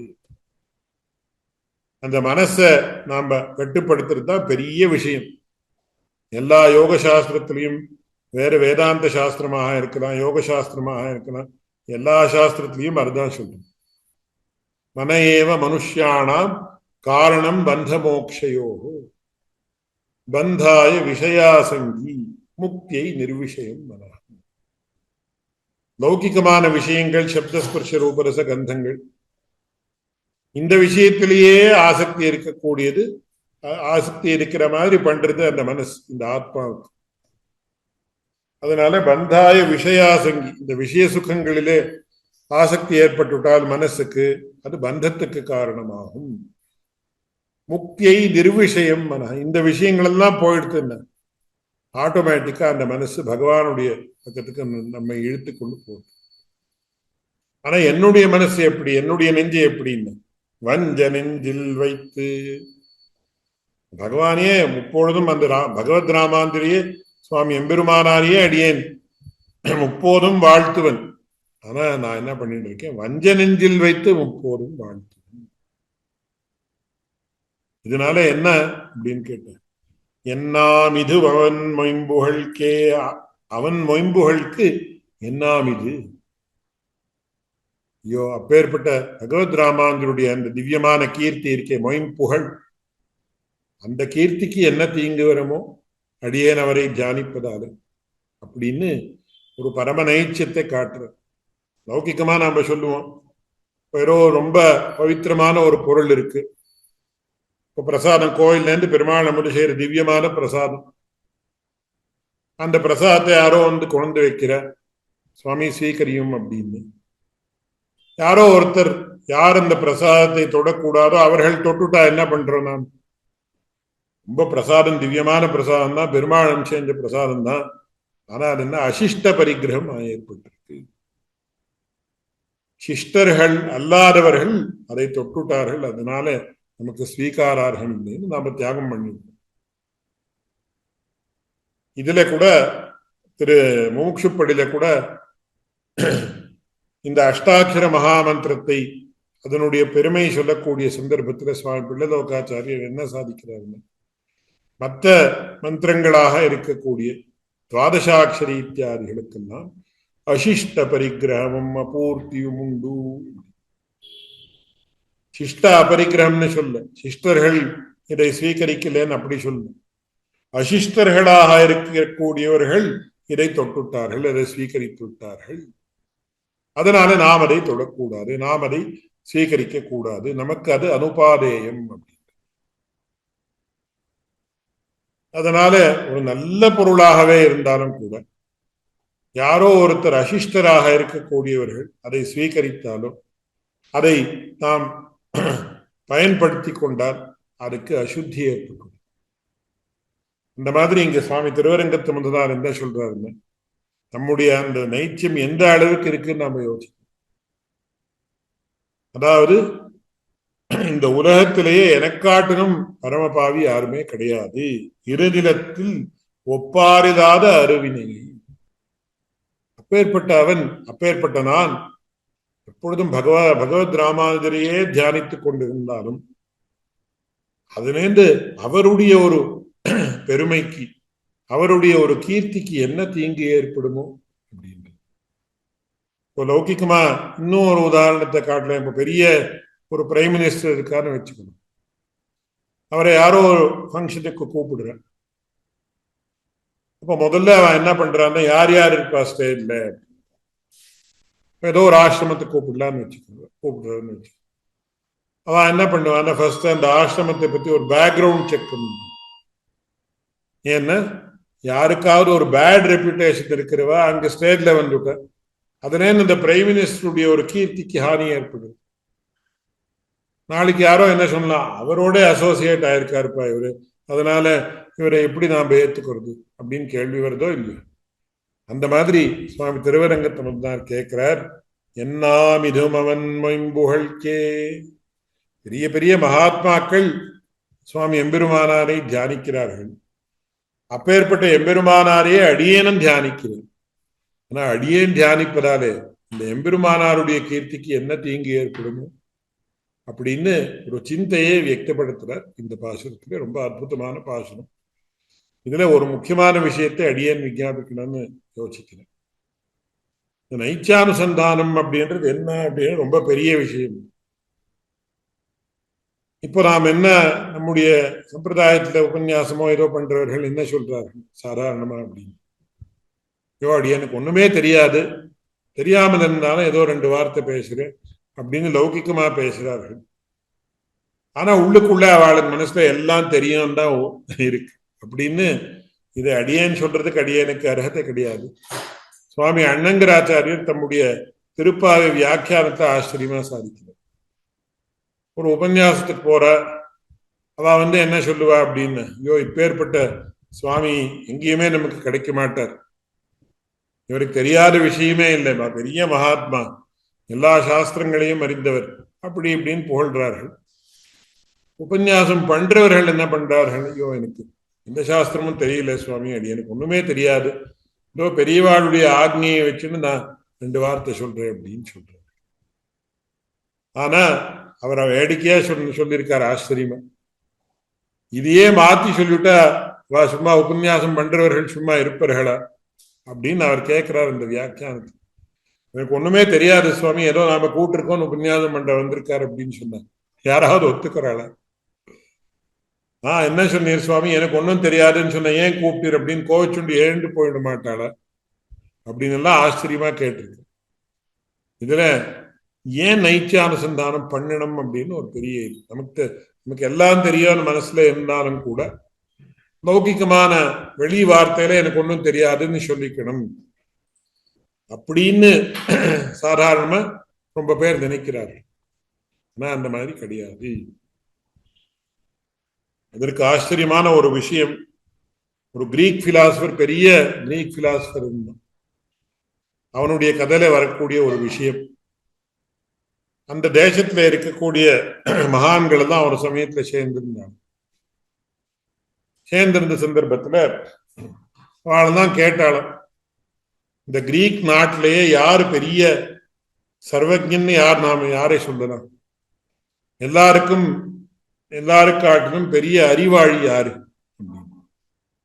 அப்போ அந்த தேவத்தை, அந்த கிரீக் நாட்டினுடைய தேவத்தை சொல்லித்தான், சாக்ரட்டிஸ் தான் he is the person who knows everything. அவனுக்கு தெரியாத விஷயமே இல்லை, அவன் தான் மகாஜானி. உடனே எல்லாரும் ஓடி வந்தாலும் சாக்ரட்டிஸ் இடத்துல எல்லாரும் சொன்னாலும், பரவாயில்லப்பா நீ பெரிய அந்த கிரீக் இந்த நாட்டினுடைய பிரதான தேவத்தையே ஒன்னு, you are the best greatest scholar in this world, in this land of Greece அப்படின்னு சொல்லி கொடுத்த அப்படின்னு, என்ன அவனுக்கு என்ன தெரிஞ்சுட்ட அப்படின்னு எல்லாம் கேட்டான். உடனே அவன் ஒரே ஒரு வார்த்தை சொன்னானா, I know that I know not, எனக்கு ஒன்னும் தெரியலேன்றது எனக்கு புரிஞ்சிருக்குப்பா, அவ்வளவுதான்.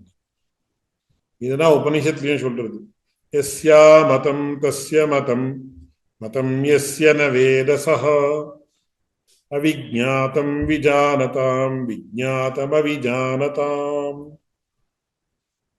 ஒரு ஞானியாக இருக்கக்கூடியவனுக்கு அந்த பகவானுடைய இந்த உலகத்தினுடைய ஒரு வைசிஷ்டியம் வைசால்யம் இதெல்லாம் தெரிந்த சந்தர்ப்பத்தில், ஓஹோ இதை நாம் பூர்த்தியாக அறிய முடியாது, நாம் எவ்வளவு அறிய முடியும்னு ஏதோ ஒரு சின்ன அம்சம் தான் நாம அறிய முடியும்.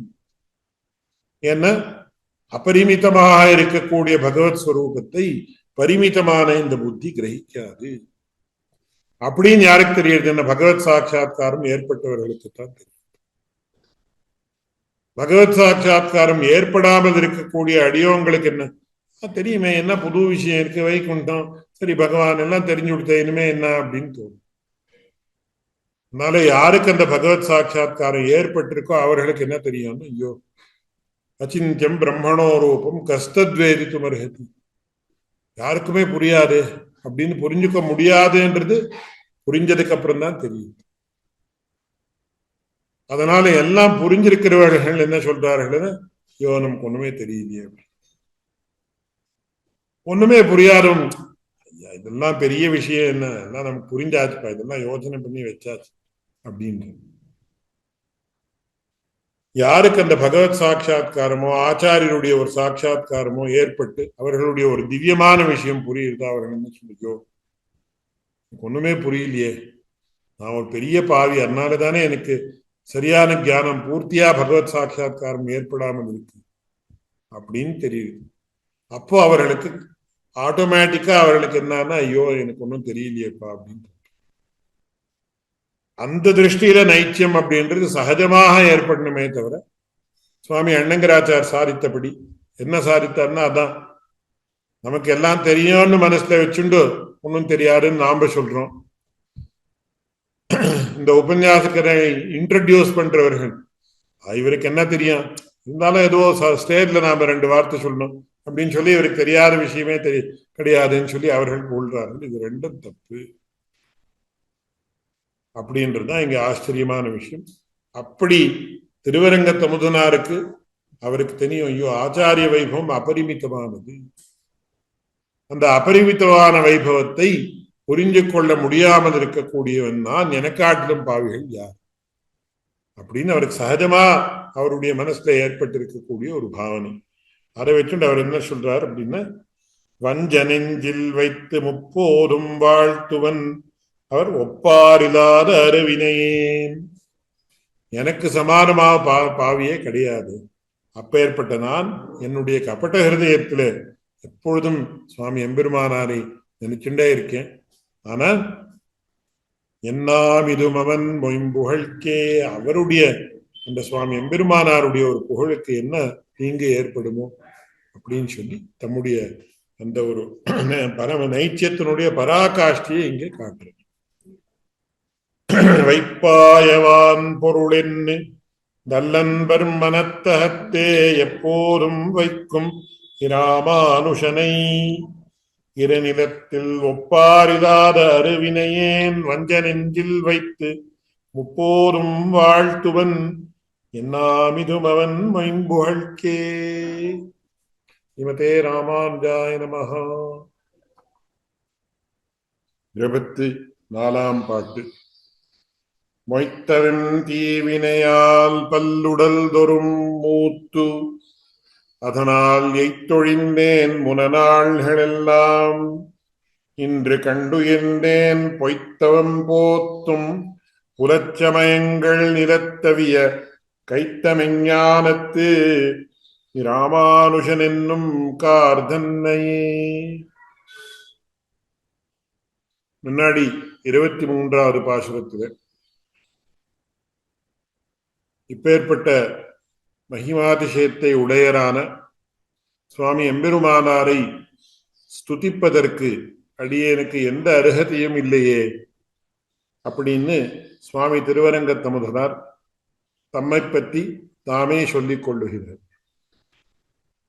அப்படி இருந்தாலும் கூட எப்படி இந்த ஒரு அற்புதமான ஒரு ஸ்தோத்திரத்தை இராமானுஷ நூத்தந்தாதி என்கிற முனிதந்த 108 சாவித்திரி என்னும் நுண்பொருளை அப்படின்னு என்ன சொல்லியிருக்கோ, அப்பேற்பட்ட அற்புதமான இந்த ஸ்தோத்திரத்தை எப்படி பண்ணினார் அப்படின்னு கேட்ட, அப்படி ஸ்தோத்திரம் பண்ணுவதற்கு அருகதையும் அந்த சுவாமி எம்பெருமானாருடைய கிருபையாலேயே ஏற்பட்டது அப்படின்ற அர்த்தத்துல ஆச்சரியமா காட்டுறார். அதுல முதல்ல என்ன சொல்றாருன்னா, தன்னுடைய ஸ்திதி எப்படி ரொம்ப மிகீனமான ஒரு ஸ்திதி, ரொம்ப தாழ்ந்த ஸ்திதியாக இருந்தது அப்படின்றத முதல்ல சொல்றார். மொய்த்தயன் தீவினையால் பல்லுடல் தொறும் மூத்து. எத்தனையோ ஜென்மங்கள் அடியேன் எடுத்திருக்கேன். சாதாரணமாக என்ன சொல்லுவார்கள்னா, இந்த மனுஷ ஜென்மம் அப்படின்றது ரொம்ப சிரமமாக, அதாவது சிரமப்பட்டு ஏற்படக்கூடிய ஜென்மம் அப்படின்னு என்ன சொல்றாருன்னா, ஜந்தூனாம் நரஜன்ம துர்லபமஹோ பும்ஸ்துவம் ததோ விப்ரதா அப்படின்னு சொல்லி ஒரு சுபாஷிதங்கள்ல சொல்றது. ஒருவனுக்கு நரஜன்ம துர்லபமஹோ, நரஜன்மம் மனித ஜென்மம் அப்படின்றது கிடைக்கிறது ரொம்ப சிரமமான விஷயம். ஆனா லௌகிகமா யாராவது கேட்கலாம், இந்த உலகத்துல இப்போ 600 கோடி ஜனங்கள் இருக்க, 600 crores, இவ்வளவு ஜனங்கள் இருக்கக்கூடிய சந்தர்ப்பத்துல எப்படி ஜந்தூனாம் நரஜன்ம துர்லபம் அப்படின்னு எப்படி சொல்லலாம் அப்படின்னு அது ரொம்ப விஸ்தாரமா சொல்ல வேண்டிய விஷயம். ஆனா அதனுடைய விஷயம் நமக்கு பூர்த்தி தெரிஞ்சா எப்படி அது உண்மைன்னு தெரியும். இதுல கூட சங்கர பகவத் பாதர் கூட ரொம்ப ஆச்சரியமா சொல்றார், இது நமக்கு சம்மதம் பூர்த்தி. என்ன சொல்றார்? துர்லபம் திரயமே வைத்தது தெய்வானுகிரக காரணம் மனுஷ்யத்துவம் முமுக்ஷுத்துவம் மகாபுருஷ சம்ஸ்ரய. அதாவது நமக்கு பகவானுடைய அனுகிரகம் கிடைக்கணும்னு 3 பிரதானமான அம்சங்கள். இது ரொம்ப துர்லபம், ரொம்ப சிரமத்தாலதான் நாம் சாதிக்க வேண்டும் அப்படின்றது. அது எதுன்னு கேட்ட, துர்லபம் திரயமே வைத்தது தெய்வானுகிரக காரணம் மனுஷ்யத்துவம். முதல்ல இந்த மனித ஜென்மம் கிடைக்கிறது தான் ரொம்ப சிரமம் அப்படின்னு. அதுக்கப்புறம் எத்தனையோ இப்போ உலகத்துல 600 கோடி ஜனங்கள் இருந்தாலும் கூட எத்தனை பேருக்கு மோட்சம் வேணும்ன்ற ஒரு தீவிரமான ஆசக்தி இருக்கு, திருடமான அத்தியவசாயம் இருக்கு அப்படின்னு கேட்ட, இந்த உலகத்துல 99.99 99% ஜனங்களுக்கு முமுட்சத்துவம் கிடையாது. அவர்களுக்கு மோட்சத்தை பத்தி ஒரு கற்பனையும் கிடையாது. அதுக்கப்புறம் மோட்சம் வேணும்னு ஒரு முமுட்சுக்கள் ஆனதுக்கு அப்புறமும் கூட அவர்களுக்கு சதாச்சாரிய சம்பந்தம் கிடைக்கிறது, அதை விட சிரமமான விஷயம். இந்த மகாபுருஷ சம்ஸ்ரயா அப்படின்ட்டு ஒரு வார்த்தையை சொல்றாரு. மகாபுருஷன் யாருன்னு, சுவாமி எம்பெருமானாரை போன்றவர்கள் தான் மகாபுருஷர்கள். பகவத் சாட்சா்காரத்தை அடைந்தவர்கள், தங்களுக்கும் மோட்சத்தை ஏற்படுத்தி கொண்டு இதரர்களுக்கும் மோட்சத்தை கொடுக்க வைக்கக்கூடிய சாமர்த்தியத்தை உடையவர்கள். இது 3ம் ரொம்ப துர்லபம். இது பருவக்கிரமத்திலேன்னு சொல்லுவா, ஸ்டேஜ் பை ஸ்டேஜ். துர்லபம் திரயமே வைத்தது தெய்வானுகிரக காரணம் மனுஷ்யத்துவம் முமுக்ஷுத்துவம் மகாபுருஷ சம்ஸ்ரய. மனுஷத்துவம் கிடைக்கிறதே ரொம்ப சிரமம், மனுஷ ஜென்மம் கிடைக்கிறதே ரொம்ப சிரமம். மனுஷ ஜென்மம் கிடைச்சாலும் முமுக்ஷுத்துவம், தீவிரமான மோட்சம் வேணும்ங்கிற தீவிரமான இச்சை ஏற்படுறது அதை விட சிரமம். மோட்சம் வேணும்னு ஏற்பட்டுட்டாலும் கூட எல்லாருக்கும் மகாபுருஷ சம்ஸ்ரயான்னு சதாச்சாரிய சம்பந்தம் ஏற்படாது, சதாச்சாரியருடைய ஒரு ஆசிரியம் கிடைக்காது அப்படின்னு ஆச்சரியமா சங்கர பகவத் பாதர் சொல்றார். இது எல்லா அம்சத்திலையும் நமக்கு உபாதேயமான விஷயம். அனுக்தம் அவிருத்தம் அந்நியதோ கிராஹ்யம்னு நம்ம சித்தாந்தத்துல ஒரு பெரிய விஷயம். நம்முடைய சித்தாந்தத்துல சொல்லப்படாமல் இருந்தாலும், நம்முடைய சித்தாந்தத்துக்கு விரோதமாக இல்லாமல், அதுவா நம்முடைய சித்தாந்தத்திற்கு போஷகமாக இருந்தால் அந்த விஷயம் நமக்கு அவசியம் கிராஹ்யம்னு பூர்வாச்சாரியாருடைய கருத்து. அதை சொல்ற, மொய்த்த என் தீவினையால், என்னுடைய பாவம் எப்பேற்பட்டது, எவ்வளவு தீவிரமான பாவம் அடியனுடையதுன்னு கேட்ட, பல்லுடல் துரம் மூத்து. எத்தனையோ ஜென்மங்கள். இப்ப நமக்கெல்லாம் ஒரு சிருஷ்டி, அதை வேடிக்கையா அடியனுடைய ஆச்சாரியன் சொல்வார். இப்போ அடியனுக்கோ இங்க இருக்கிறவர்கள் எல்லாருக்கும் எத்தனை கோடி ஜென்மங்கள் ஏற்பட்டதுன்னு யாருக்குமே தெரியாது, பகவானுக்கு தெரியும். அந்த விஷயம் வேற. பகூனிமே வியதீதானி ஜன்மானி தவச்ச அர்ஜுன தானியம் வேத சர்வாணி நத்வம் வேத்த பரந்தபான்னு கீதையில பகவான் சொல்லக்கூடிய ஒரு அற்புதமான வார்த்தை. நமக்கெல்லாம் எத்தனை ஜென்மம் ஏற்பட்டிருக்குன்னா எத்தனையோ கோடி ஜென்மங்கள் ஏற்பட்டிருக்கு. ஒரு அமீபாலேந்து ஆரம்பிச்சு எப்படி அதெல்லாம் ஒரு டெவலப் ஆகுதுன்னா அதெல்லாம் ரொம்ப பெரிய விஷயம் இருக்கட்டும். பிரகிருதத்துல என்னன்னா பல்லுடல் தரும் மூத்து, எத்தனையோ கோடிக்கணக்கான ஜென்மங்கள், இல்ல ஆயிரக்கணக்கான லட்சக்கணக்கான எதுன்னு நமக்கு ஒண்ணுமே தெரியாது.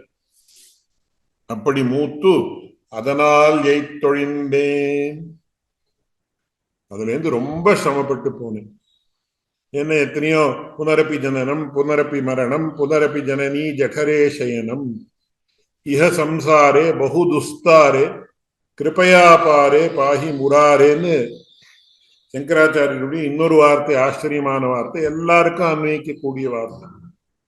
புனரப்பி ஜனனம், புனரப்பி மரணம், புனரப்பி ஜனனி ஜடரே சயனம், இஹ சம்சாரே பகு துஸ்தாரே கிருபயா பாரே பாஹி முராரே. மறுபடியும் பிறக்கிறது, மறுபடியும் மரணத்தை அடையிறது, மறுபடியும் கர்ப்பவாசம், கேன பிராப்தம் கர்ப்பவாசாதி துக்கம் அப்படின்றார் குருஷேகரார். இப்படி இருக்கக்கூடிய இந்த ஜென்ம மரண சக்கரத்தாலே நாம் விடுதலையை, மோட்சத்தை, மோட்சம் அப்படின்னாலே விடுதலை அப்படின்னு அர்த்தம். எதுல இருந்து விடுதலை? என்ன? இந்த ஜென்ம மரண சக்கரத்திலிருந்து விடுதலை. அப்படி அது வேணும்னா நமக்கு கிருபையா பாரு, பகவானுடைய கிருப்பையாரு தான் நமக்கு மோட்சம் கிடைக்கணும் அப்படின்றது ஸ்ரீ வைஷ்ணவ சித்தாந்தத்தினுடைய ஒரு பரம ஆதரணீயமான ஒரு பிரமேயம். அப்படி அதனால் ஜெயித்தொழிந்தேன், அப்படியெல்லாம் பண்ணி சிரமப்பட்டேன். இப்போ என்னன்னு கேட்டேன்.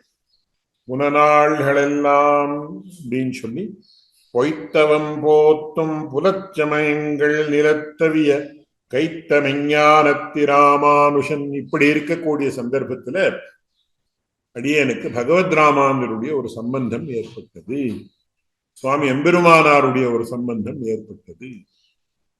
அந்த எம்பெருமானார் எப்பேற்பட்டவர் அப்படின்னு கேட்டார். பொய்த்தவம் போத்தும், பொய்யான தபஸ். பொய்யான தபஸ் என்னன்னு கேட்டார். ஒரு கெட்ட உத்தேசத்தாலே பண்ணக்கூடிய தபஸுக்கு பொய்த்தவம். அதற்கெல்லாம் நமக்கு உதாரணம் நன்றாக கிடைக்கிறது. இப்போ ஹிரண்யகசிபுனுடைய தபஸ் எப்பேற்பட்டது? எத்தனையோ லட்ச வருஷ காலம் அன்னாகாரங்கள், அதாவது தீர்த்தம் சாப்பிடாமல், லப்பக்ஷா வாயுபக்ஷான் அந்த மாதிரி இருந்து கொண்டு, காத்து சாப்பிட்டு தீர்த்தத்தை சாப்பிட்டு கொண்டு, அதுவும் இல்லாமல் எத்தனையோ லட்சக்கணக்கான வருஷங்கள் தபஸ் செய்தார்கள் அப்படின்னு நமக்கு தெரியுது. அப்போ அங்கேருந்து அவனுடைய சிரஸ்லேருந்து அப்படியே புகை வர ஆரம்பிச்சு. இப்போ தேவதைகள் எல்லாம் அப்படியே என்ன பண்றதுன்னு சிந்தாக்கிராந்தர்களா. அப்புறம் பிரம்மா அவனுக்கு வரத்தை கொடுத்தான்னு சொல்லி கதை இருக்கு. அதுதான் பிரசித்தமான கதை. இது யாரும் மனிதர்கள் என்னை சம்ஹரிக்க கூடாது, இவர்கள் சம்ஹரிக்க கூடாது, கிரகத்துக்கு வெளியிலே சம்ஹாரம் ஏற்படக்கூடாது, உள்ளே சம்ஹாரம் ஏற்படக்கூடாது, பகலிலே ஏற்படக்கூடாது, ராத்திரியிலே, இப்படியெல்லாம் வரத்தை எடுத்துண்டு அந்த வரத்தை துருபயோகம் பண்ணி கொண்டு அவன் என்ன பண்ணா, உலகத்துக்கெல்லாம் கண்டக்கனாக. ராவணாதிகளும் அப்படிதான். அப்படி எத்தனையோ பேர் கெட்ட உத்தேசத்தால் அவர்களுக்கு பகவானை அடைந்து ஒரு சாஸ்வதமான சுகம் சாந்தியை அடையணும் அந்த மாதிரி கிடையாது. அவர்கள் இந்த உலகத்திலே இருந்து கொண்டு இந்த உலகத்திலே இருக்கக்கூடிய ஜனங்களுடைய பேர்ல அவர்கள் அதிகாரத்தை பண்ணணும்னு சொல்லி அவர்களுக்கு அதுதான் உத்தேசம். அப்படியே இந்திரிய சுகங்களை அனுபவிக்கணும் தான் அவர்களுக்கு உத்தேசம். அதெல்லாம் பொய்த்தவம் அப்படின்னு சொல்றாரு. அதாவது கெட்ட உத்தேசத்தாலே பண்ணக்கூடிய தவத்துக்கு பொய்த்தவம் அப்படின்னு பேர். அப்ப ஏற்பட்ட பொய்த்தவம் போத்தும் புலச்சமயங்கள், வெவ்வேறு சமயங்கள், அதாவது சாஸ்திரங்கள். அந்த சாஸ்திரங்கள்ல இப்போ வாம மார்க்கம்னு ஒண்ணு உண்டு. அந்த வாம மார்க்கத்துல எத்தனையோ கெட்ட பழக்கங்கள் எல்லாம் விதிக்கப்படுது. விதிச்சு அதிலேருந்து அவர்கள் ஏதோ ஒரு சுகத்தை அபேட்சிக்கிறார்கள். அந்த சுகத்துக்காக அவர்கள் நிறைய சிரமப்படுறார்கள்.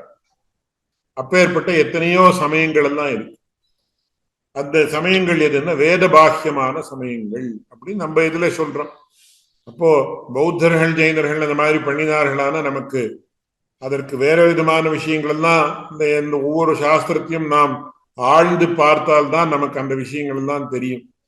ஆனா மொத்தத்துல என்னன்னு கேட்ட, அந்த சமயங்களாலே ஒரு நியாயமான ரீதியில எப்பேற்பட்ட ஒரு சாஸ்வதமான சுகம்னு நம்ம மோட்சத்தை என்ன சொல்றோமோ, பிரம்மானந்தம்னு என்ன சொல்றோமோ, சோஷ்ணுதே சர்வான் காமான் சஹ பிரம்மணா விபஷ்டிதேதி அப்படின்னு உபனிஷத்துக்களிலே என்ன ஒரு அற்புதமான சுகம். அங்கேயும் கூட சர்வகாம அவாப்தின்னு சொல்றது, நம்முடைய ஆசைகள் எல்லாம் பூர்த்தி ஆறுது. எப்பேற்பட்ட ஆசைகள் அப்படின்னு பகவத் சங்கல்பத்துக்கு அனுகுணமாக இருக்கக்கூடிய ஆசைகள், பகவானுடைய பக்திக்கு போஷகமாக இருக்கக்கூடிய ஆசைகள் அப்படின்னு நாம வச்சுக்கணும். அப்படி இல்லாமல் இருக்கக்கூடிய ஆசைகளை ஏற்படுத்தக்கூடிய மோட்ச மார்க்கத்தை சொல்லக்கூடிய சமயங்கள் புலச்சமயங்கள். அதெல்லாம் என்ன பண்றது? பொய்த்தவம் போத்தும். அந்நியாயமான ரீதியில, ஒரு நியாய அசம்மதமான ரீதியில அந்த சமயங்கள் எல்லாம் இப்படி பண்ணணும் இப்படி பண்ணணும்னு சொல்றது. அந்த மதங்களை எல்லாம் நிரசித்தவர் யார்? நிலத்தவிய கைத்தார். அப்படியே அதெல்லாம் பஸ்மீபூதமா போச்சுன்னு சொல்லி சொல்றார். அப்படி பண்ணினவர் யாருன்னு கைத்த மெஞ்ஞானத்து இராமானுஷன். உண்மையான ஞானம் வந்துடுத்தோன்னு பொய்யான ஞானம் போயிடும். எப்படின்னு கேட்ட, நல்ல வெளிச்சம் வந்ததுன்னு ஒரு சின்ன அணுவினுடைய அளவுக்கும் இருட்டு இருக்காது இல்லையா? அந்த மாதிரி மெய்ஞானத்து இராமானுஷன். மெய்ஞானம் வந்தாச்சுன்னா பொய்ஞானம் போய்தான். மெய்ஞானம் தான் என்னன்னா பெரிய வெளிச்சம் போல. அதனாலதானே எம்பெருமானாருக்கு பாஸ்கரஹான்னு பேர். எம்பெருமானாருடைய இன்னொரு ரூபம் எதுன்னு கேட்ட, அதுக்குதான் என்ன சொல்றார்கள்? வகுலபூஷண பாஸ்கரோதயம்னு சொல்ற. அப்படியே ராமானுஜ புண்ணிய அம்போஜ விகாசாய பாபத்வாந்த க்ஷயாயத ஸ்ரீமான் ஆவிரபூத் பூமௌ ராமானுஜ திவாகர. எம்பெருமானாருக்கும் சூரியனுடைய ஒரு ஸ்வரூபம் உண்டு.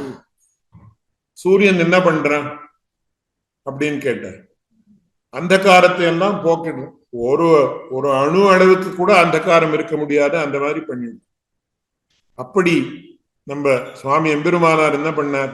புண்ணிய அம்போஜ விகாசாய, புண்ணியம் என்கிற ஒரு கமலம், அதனுடைய விகாசத்தை ஏற்படுத்தினார்.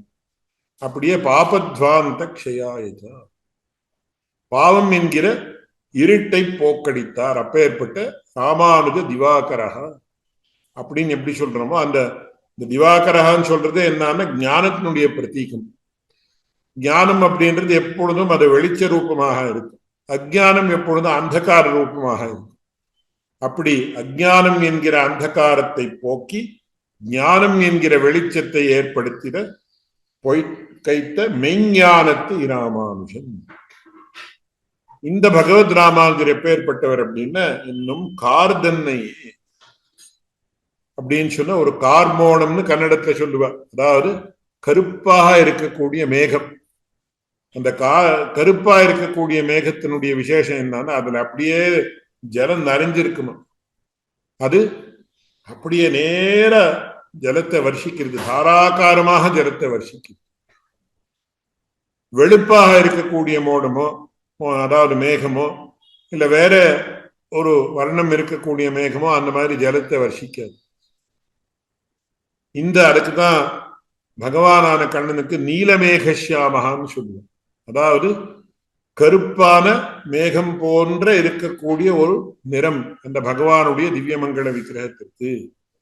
எதற்காக கருப்பாக நீலமேகஷ்யாமகான் ஏன் சொல்ற அப்படின்னு, ஆஸ்ரிதர்களுடைய ஒரு பிரார்த்தனைகள் எல்லாம் என்ன இருக்கும், அந்த பிரார்த்தனைகளை எல்லாம் தலை கட்டி கொடுக்கக்கூடிய ஒரு கிருபாவர்ஷத்தை வர்ஷிக்க கூடியவன் பகவான் அப்படின்னு சொல்றது.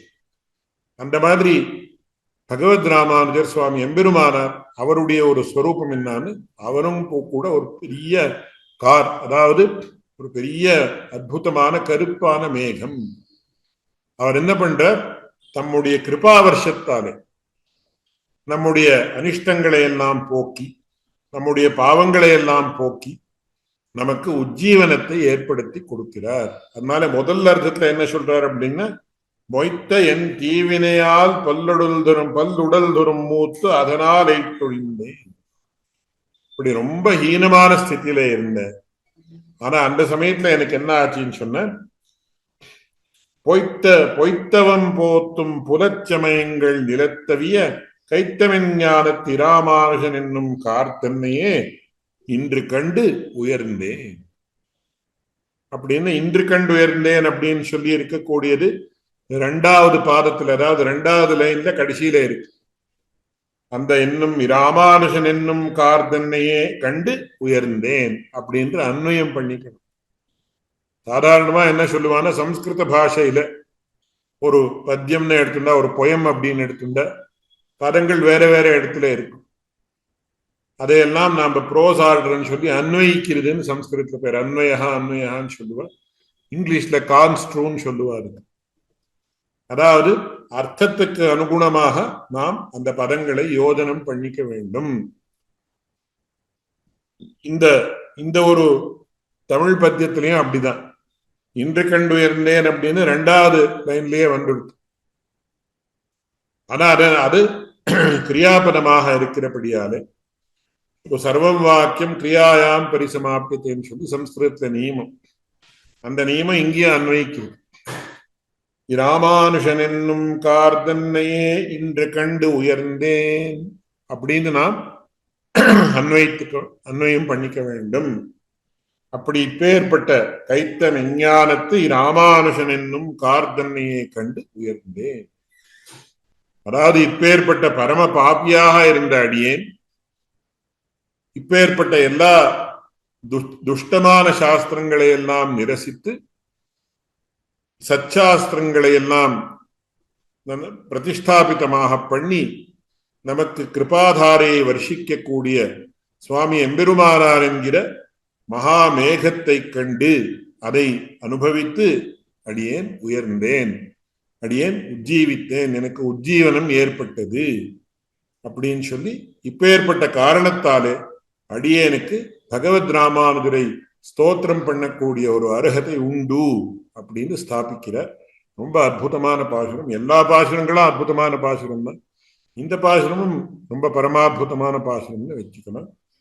மொய்த்தன் தீவினையால் பல்லுடல் தொறும் மூத்து அதனால் எய்த்தொழிந்தேன் முனநாள்கள் எல்லாம் இன்று கண்டுயர்ந்தேன் பொய்த்தவம் போத்தும் புலச்சமயங்கள் நிலத்தவிய கைத்தமெஞ்ஞான திராமானுஜன் என்னும் கார்தன்னையே.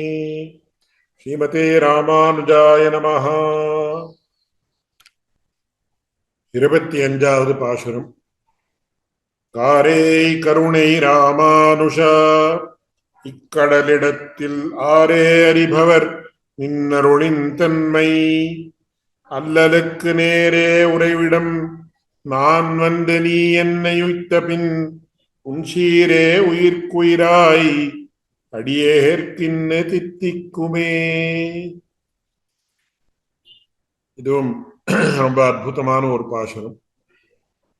ஆரம்பத்துல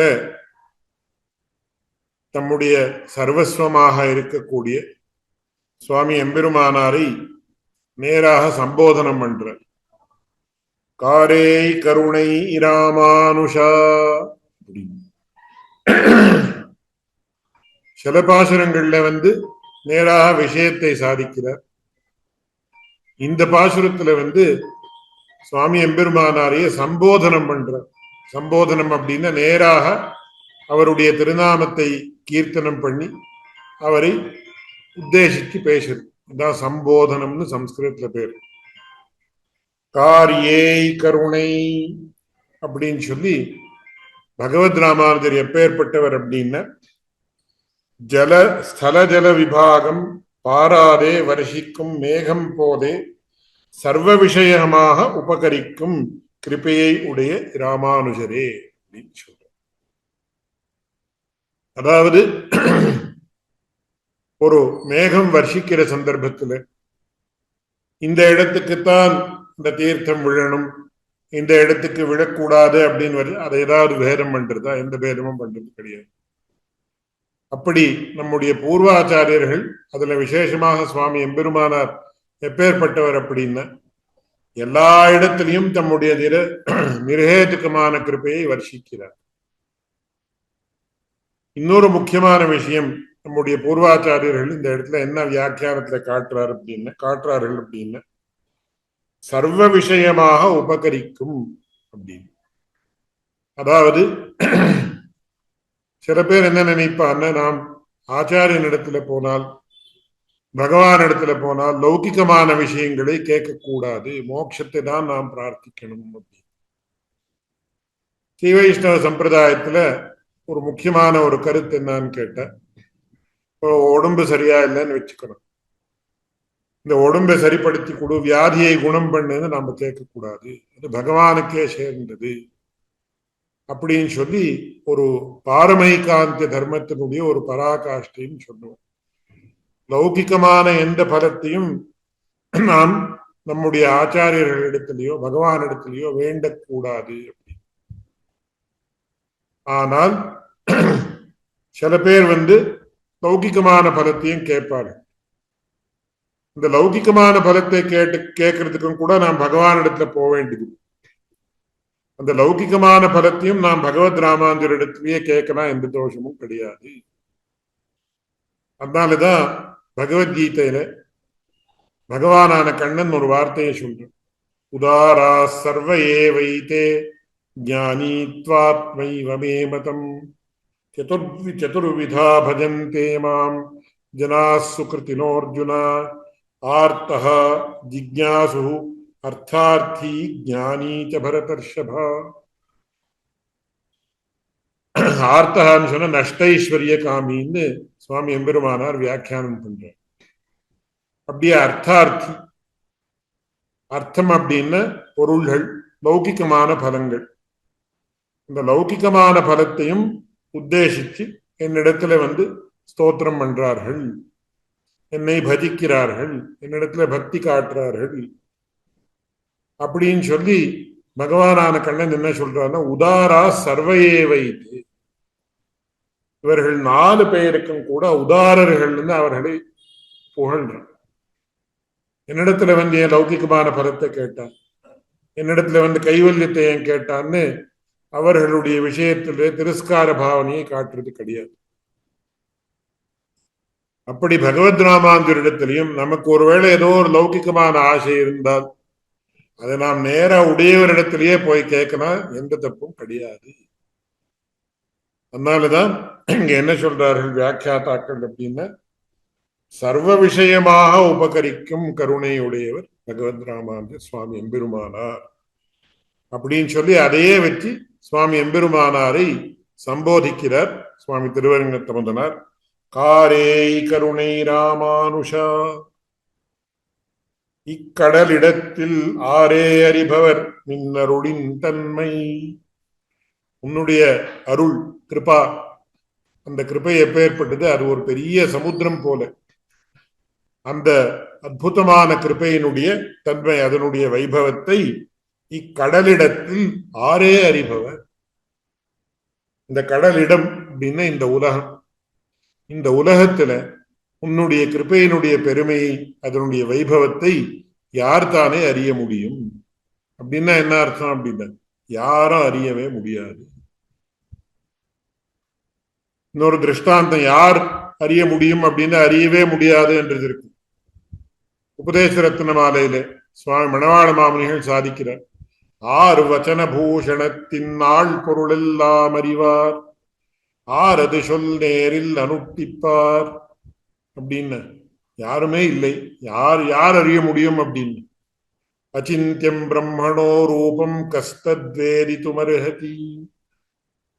யாருக்குத்தான் அதை அறிஞ்சு கொள்ளக்கூடிய சாமர்த்தியம் இருக்கு அப்படின்னு கேட்ட யாருக்குமே கிடையாது அப்படின்னு. அப்படி சுவாமி எம்பெருமானாருடைய கிருபையினுடைய பெருமையை யாரும் அறியவே முடியாது. அது அப்பேற்பட்ட அந்த கிருபையினுடைய வைபவாதிசயம் அப்பேற்பட்டது அப்படின்னு சொல்லி, அல்லலுக்கு நேரே உறைவிடம் நான், சகலவிதமான பாபங்களுக்கும் ஆசிரியமாக இருக்கக்கூடியவன் அடியேன். நான் நீ என்னை உய்த்த பின், இப்பேற்பட்ட என்னை நீ உய்த்து விட்டாய். அதாவது உன்னுடைய கிருபையை என்னிடத்திலே காட்டி அடியேன் உயர்ந்தேன், அடியேன் உஜ்ஜீவனத்தை அடைந்தேன். அதனால உன் ஷீரே உயிர்க்குயிராய், உன்னுடைய ஷீர் அதாவது உன்னுடைய கல்யாண குணங்கள் என்ன இருக்கும், அந்த கல்யாண குணங்களே என்னுடைய உயிருக்கும் உயிர். உயிருக்கும் உயிர் அப்படின்னா என்ன, இந்த இந்த பாஞ்ச பௌத்திகமான சரீரம், அந்த சரீரம் தரிக்கணும், அதாவது இந்த ஆத்மா இந்த சரீரத்துல இருக்கணும்னா உயிர் தான் பிரதானம். பிராணவாயுன்னு பேர். ஒருத்தர் பரமபதிச்சுட்டானா என்ன சொல்றோம், பிராணம் போயிடுதா அப்படின்னு கேட்போம். அதாவது இந்த பிராணவாயு தான், பிராணவாயு எதுவரையில் இந்த சரீரத்துல இருக்கோ அதுவரையில் இந்த ஜீவாத்மா இந்த சரீரத்துல தரிக்கும். அதனால உயிர் அப்படின்னு சொல்றோம். அப்படி அந்த பிராணவாயு எப்படி சரீர தாரணத்துக்கு பிரதான காரணமோ அப்படி நமக்கு வேண்டியவர்களை நாம் உயிரா பாவிக்கிறதுன்னு சொல்றோம். லௌகிகமான பாஷை என்னுடைய உயிருப்பா அவர் இல்லைன்னா எனக்கு ஒரு க்ஷணமும் ஜீவிக்க முடியாதுப்பா அப்படின்னு சொல்றோமோ இல்லையோ லௌகிகமா. அந்த மாதிரி அந்த உயிருக்கும் உயிராக இருக்கக்கூடியது எது என்ன, உன்னுடைய கல்யாண குணங்கள் அப்படின்னு சுவாமி எம்பெருமானாரை பார்த்து சொல்ற. அதனால அடியேற்கு இன்று தித்திக்குமே, எப்பொழுதும் அந்த அடியனுடைய ஆச்சாரியராக இருக்கக்கூடிய சுவாமி எம்பெருமானாருடைய அந்த குணானுபவங்களை நாம் எப்பொழுதும் அப்படியே அனுபவிச்சுண்டு இருந்தால் அப்பேற்பட்ட ஒரு தித்திப்பினுடைய அனுபவம் அடியனுக்கு ஏற்படுறது. அதனால அடியேற்கு இன்று தித்திக்குமே. அதாவது சாதாரணமா நாம் எதை தித்திப்புன்னு பாவிக்கிறோம் அப்படின்னு லௌகிகமான திருஷ்டாந்தத்தை கொடுக்கிறதா இருந்தால் எது ரொம்ப தித்திக்கும் அப்படின்னு, ஒரு கல்கண்டு இருக்கு, அந்த கல்கண்டு அது சாப்பிட்ட உடனே அதனுடைய ஒரு மதுர ரசம் நமக்கு தெரியுது, அப்பா ரொம்ப அற்புதமா இருக்கு அப்படின்னு சொல்றோம். லௌகிகமா இப்ப குழந்தைகளுக்கு, இந்த காலத்துல குழந்தைகள் தான் இந்த மதுர ரசத்தை அனுபவிக்கிறதே கிடையாது. ரொம்ப ஆச்சரியமான ஒரு சூழ்நிலை ஏற்பட்டிருக்கு. சாதாரணமா எங்க சின்ன வயசுல எல்லாம் மதுர ரசம் இருக்கக்கூடிய எந்த பொருளை கொடுத்தாலும் இந்த குழந்தைகள் தான் அவ்வளவு ஆசையா சாப்பிடும். ஒரு வயசு குழந்தை 2 வயசு குழந்தைக்கு ஏதாவது விழுந்துட்டு ஏதாவது அடிபட்டால் உடனே நாக்கில கொஞ்சம் சர்க்கரை வச்சுட்டா அந்த ஒரு மதுர ரசம் அதுக்கு ஏற்பட்ட உடனே அந்த வலி தெரியாமல் போயிடும். அதனால அந்த தித்திப்புன்னு சொல்லக்கூடிய மாதுரியம், மதுர ரசம், அது அவ்வளவு விசேஷமான ரசம். எப்படி இந்த நவரசங்கள்ல சிங்கார ரசம் தான் பிரதானம்னு சொல்றோமோ, சாந்த ரசம் தான் பிரதானம்னு சொல்றோமோ அவரவர்களுடைய ஒரு ஸ்திதிக்கு அனுகுணமாக, அப்படி ரசங்கள்ல மதுர ரசம் தான் பிரதானமான ரசம். அதனாலதான் ஒரு நல்ல ஒரு சுபமான காரியம்னா முதல்ல நாம என்ன பண்றோம், தித்திப்பான ஒரு பொருளை, ஒரு திருக்கண்ணமதோ இந்த சக்கரை பொங்கலோ இந்த மாதிரி தானே பண்றோம். ஒரு சுப காரியம்னா அதுதானே பண்றோம். குழந்தைக்கு ஆடி நிறைவு கொண்டாடணும்னு நம்ம என்ன பண்றோம், திருக்கண்ணம் பண்றோம். ஏன்னா அது தித்திப்பு அப்படின்னு சொல்லி அந்த மதுர ரசத்தை கொடுக்கக்கூடிய ஒரு பொருள். அது அந்த மதுர ரசம் எதுலேருந்து ஏற்படுறதோ அதுலேருந்து விசேஷமான சந்தோஷம் ஏற்படுறது. அப்படி சுவாமி எம்பெருமானாருடைய அந்த குணானுபவம், உன் ஷீர்ன்னு சொன்ன பகவத் ராமாந்தருடைய திவ்யமான குணங்கள், அதையே உயிர்க்குயிராய் அப்படின்னு சொல்லி உயிருக்கெல்லாம் உயிராக நான் அதை பாவிக்கிறேன். அப்பேற்பட்ட அந்த உயிருக்கும் உயிராக இருக்கக்கூடிய உன்னுடைய குணானுபவத்தாலே அடியேனுக்கு இந்த மதுர ரசத்தினுடைய ஒரு அனுபவம் ஏற்பட்டு அதை வச்சுண்டு நான் உஜ்ஜீவிக்கிறேன். எப்போன்னு சொன்ன, நீ என்னை உய்த்த பின், உன்னுடைய கிருபாதாரை என்னுடைய விஷயத்துல என் பேர்ல எப்போ விழுந்ததோ அப்போலேருந்து எனக்கு எந்த ஒரு குறவும் கிடையாது. அந்த குறவு எப்படி நீங்கிட்டுன்னு சொன்ன, என்ன குறவு இருந்ததுன்னு சொன்ன, இக்கட அல்லலுக்கு நேரே உறைவிடும் நான் சகலவிதமான பாவங்களுக்கும் அடியேன் ஆசிரியனாக இருந்தேன். எந்த க்ஷணத்துல உன்னுடைய கிருபை என்னுடைய விஷயத்துல ஏற்பட்டதோ அந்த க்ஷணத்துல என்னுடைய எல்லா பாவங்களும் நிவர்த்தி ஆயிடுச்சு. உன்னுடைய அற்புதமான குணங்களை அனுபவித்துக் கொண்டு அந்த ஒரு ரசானுபவத்தையே ரசத்தையே அனுபவித்துக் கொண்டு அப்படியே உஜ்ஜீவிக்கிறேன். அப்படின்னு சொல்லி 3 விஷயங்கள் இங்க பிரதானமா காட்டுறார் இந்த பாசுரத்தில். ஒரு விஷயம் என்னன்னா, பகவத் ராமானுஜர் சுவாமி எம்பெருமானார் எப்பேற்பட்டவர்னு கேட்ட, எல்லாருடைய விஷயத்திலையும் தம்முடைய கிருபாதாரியை வர்ஷிக்கிறார். அதற்கு லௌகிகமான திருஷ்டாந்தம் ஜலஸ்தல விபாகமர அப்படின்னு. இப்போ ஒரு மேகம் வர்ஷிக்கிறது என்ன, ஒரு ஆறு இருக்கு, அதுல முன்னாடியே தீர்த்தம் இருக்கே, நான் ஏன் வர்ஷிக்கணும்னு வர்ஷிக்காமல் போகாது. ஒரு மலை இருக்கு, இந்த மலையினுடைய பேர்ல வர்ஷிச்சா என்ன உபயோகம் அப்படின்னு அதுல வர்ஷிக்காமல் போகாது. அப்படியே பூமி இருக்கு, அந்த பூமியினுடைய பேர்ல ஏன் வர்ஷிக்கணும்னு அப்படி அந்த மாதிரி விபாகம் எல்லாம் எதுவுமே கிடையாது. எல்லா இடத்திலையும் சமானமாக வர்ஷிக்கிறது. அப்படி ஒரு குருவாக இருக்கக்கூடியவன், அதுக்கு சம்ஸ்கிருதத்துல பிரமாணம் காட்டுறார். விதரதி குரு பிராக்ஞே ததைவ யதா ஜடே அப்படின்னு ஆச்சரியமான விஷயம். அவகாசம் இல்லாமல் இருக்கிறதுனால அடியன் அந்த விஷயத்துக்கு போகணும். விதரதி குரு பிராக்ஞே யதா ததைவ யதா ஜடே. ஒரு குருவாக இருக்கக்கூடியவன் தன்னுடைய சிஷ்யர்களுடைய பெயர்ல தன்னுடைய கிருபா வருஷத்தை வர்ஷிக்கிறான். இவன் பிராக்ஞன், இவன் ஜடன் அப்படின்னு சொல்லி எந்த விபாகமும் பண்ண மாட்டான். அப்படியே சுவாமி எம்பெருமானாரும் இந்த உலகத்திலே இருக்கக்கூடிய சகல ஜீவாத்மாக்களுடைய விஷயத்திலையும் தம்முடைய கிருபாதாரியை வர்ஷிக்கிறார். அதோட இன்னொரு விஷயம் அடியன் விஞ்ஞாபித்தபடி, லௌகிகமான பலத்தை கேட்டு வரவர்களுக்கும் கூட அவர்கள் அவரவர்களுடைய இஷ்டார்த்தத்தை பூர்த்தி பண்ணுகிறார். அதனால நமக்கு லௌகிகமான ஆசை இருந்தாலும் அதையும் நாம் பகவானிடத்துல போகணும்னு அவசியம் கிடையாது. சுவாமி எம்பெருமானார் இடத்திலேயே போய், அடியனுக்கு இந்த மாதிரி லௌகிகமான ஆசை இருக்கு, சுவாமி அதை பூர்த்தி பண்ணி கொடுக்கணும்னு கேட்ட ஒரு திருஷ்டியில தப்பு கிடையாது.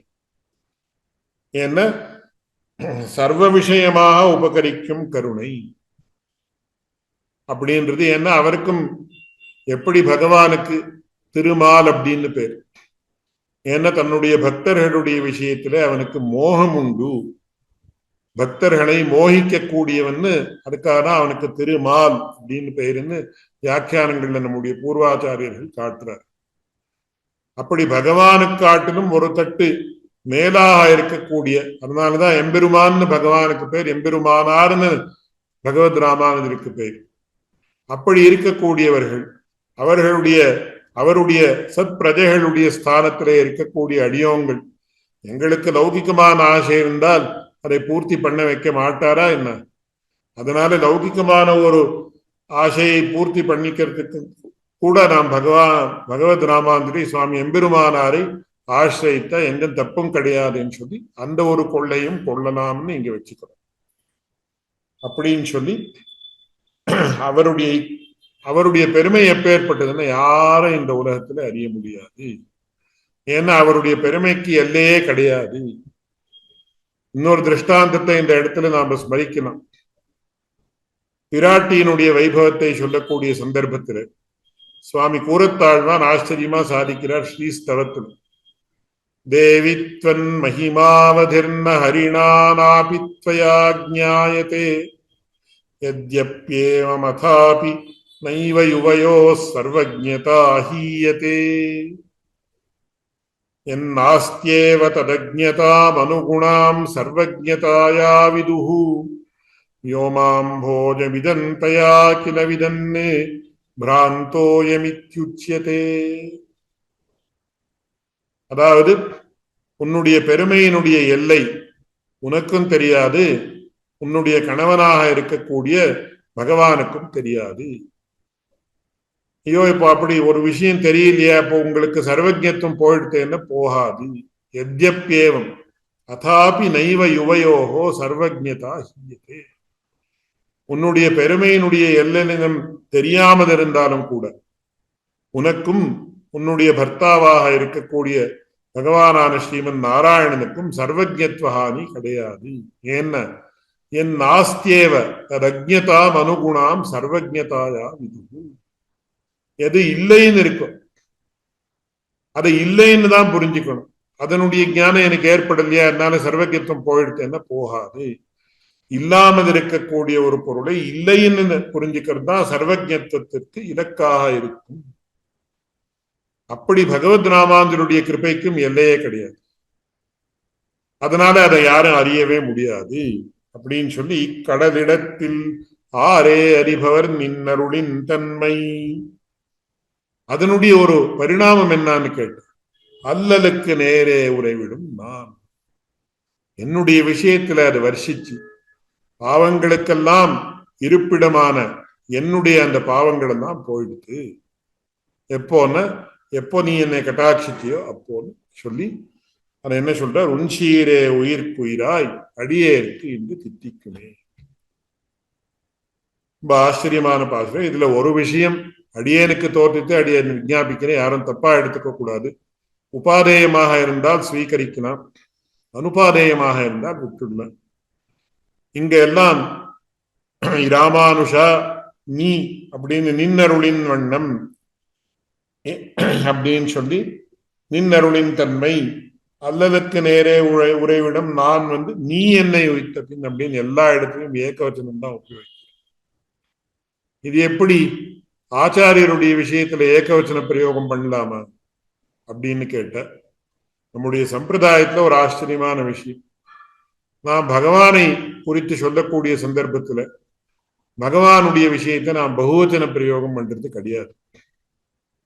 நாம் சொல்லக்கூடிய சந்தர்ப்பத்திலையும் கண்ணன் இப்படி சொன்னான், சக்கரவர்த்தி திருமகன் சொன்னான் அப்படின்னு ஏகவச்சன பிரயோகம் தான் பண்றோம். இது உச்சிதமா அப்படின்னு கேட்டேன். அப்படியே நாம் பெருமாளை இப்படி நாம் ஏகவச்சன பிரயோகம் பண்ணலாமா அப்படின்னு கேள்வி கேட்ட, ஒரு நம்முடைய சம்பிரதாயத்திலையும் பெரியோர்களுடைய கருத்தும் இப்படி இருக்கு. யார் நமக்கு ரொம்ப நெருங்கி இருக்கிறார்களோ அவர்களுடைய விஷயத்துல நாம் ஏகவச்சன பிரயோகம் பண்றது அப்படின்னு சகஜமான விஷயம். உதாரணத்துக்கு, நாம் ரொம்ப நெருங்கி இருக்கிறவர்களை பாடா போடான்னு சொல்லி நாம் லௌகிகமான பாஷையில சொல்றதா என்றால் டா போட்டு பேசுறதுன்னு சொல்லுவார். இந்த மாதிரி டா போட்டு பேசணும். பகவான் நமக்கு ரொம்ப நெருங்கி இருக்கிறபடியால நாம் என்ன பண்றோம்னு சொன்னா, பகவானை ஏகவச்சனத்துக்கு தான் சொல்றது என்றது ரொம்ப பகவான் நமக்கு நெருங்கி இருக்கான்ற ஒரு திருஷ்டியில.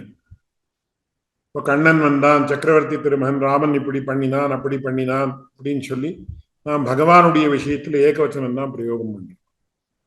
அப்படியே ஆச்சாரியனுடைய விஷயத்துல எப்படியும் ஏகவச்சன பிரயோகம் அப்படின்றது அனுச்சிதமாக இருந்தாலும், நம்முடைய சம்பிரதாயத்துல விசேஷம் என்னன்னு கேட்ட, ரொம்ப பரத்துவம் இருக்கக்கூடியவர்கள் ரொம்ப சௌலபியத்தோட பழகிறதுன்றது தான் ரொம்ப விசேஷம். அதுக்காக தான் நம்முடைய சம்பிரதாயத்துல ஆண்டாளுடைய சரித்திரத்துல என்ன வருது, ஆண்டாள் தன்னுடைய தான் சூடி கொடுத்ததை பகவானுக்கு கொடுத்துட்டு இருந்தார். ஆண்டாளுடைய தகப்பனாராக இருக்கக்கூடிய விஷ்ணு சித்தர் பெரியாழ்வார், அவர் அபச்சாரம் அப்படின்னு சொல்லி ரொம்ப மானசிகமாக அவருக்கு ஏற்பட்ட சந்தர்ப்பத்துல பகவானே என்ன சொன்னா அவருடைய கனாவிலன்னு சொன்ன, ஆண்டாள் சாத்துன்னு இருக்கிறது தான் எனக்கு உகப்பு அப்படின்னு சொன்ன. அந்த மாதிரி ஆச்சாரியனும் நமக்கு ரொம்ப நெருங்கி இருக்கிறார் அப்படின்னு சொன்ன அந்த ஒரு பிரேமாதிசயத்தாலே பக்தி அதிசயத்தாலே நீ அப்படின்னு சொல்லி ராமானுஷா அப்படின்னு ஏகவச்சனத்துல சம்போதனம் பண்ண எந்த தப்பும் கிடையாது. சம்ஸ்கிருதத்துல ஒரு வார்த்தை சொல்லுவா, பூஷணம் நது தூஷணம் அப்படின்னு. அந்த பிரீத்தி உத்கர்ஷத்தாலே, என்ன பக்தி உத்கர்ஷத்தாலே, பக்தின்னு சொன்னாலே மகனீய விஷயே பிரீத்தி பக்தின்னு சொல்றாரு. சாத்வஸ்மின் பரம பிரேம ரூபான்னு சொல்லி சாண்டில்ய பக்தி சூத்திரம் சொல்றது. அப்படி நமக்கு ரொம்ப நெருங்கி இருக்கிறவர்களிடத்துல நாம் ஏகவச்சனத்தை பேசுறது ரொம்ப உச்சிதம்தான்.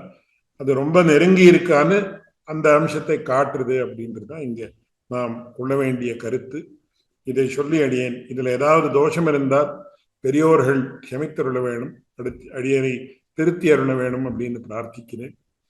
காரே கருணை ராமானுஷா இக்கடலிடத்தில் ஆரே அறிபவர் நின்னருளின் மண்மை, அல்லலுக்கு நேரே உறைவிடும் நான் நீ என்னை உய்த்த பின் உன் சீரே உயிர்க்குயிராய் அடியேற்கின்ன தித்திக்குமே.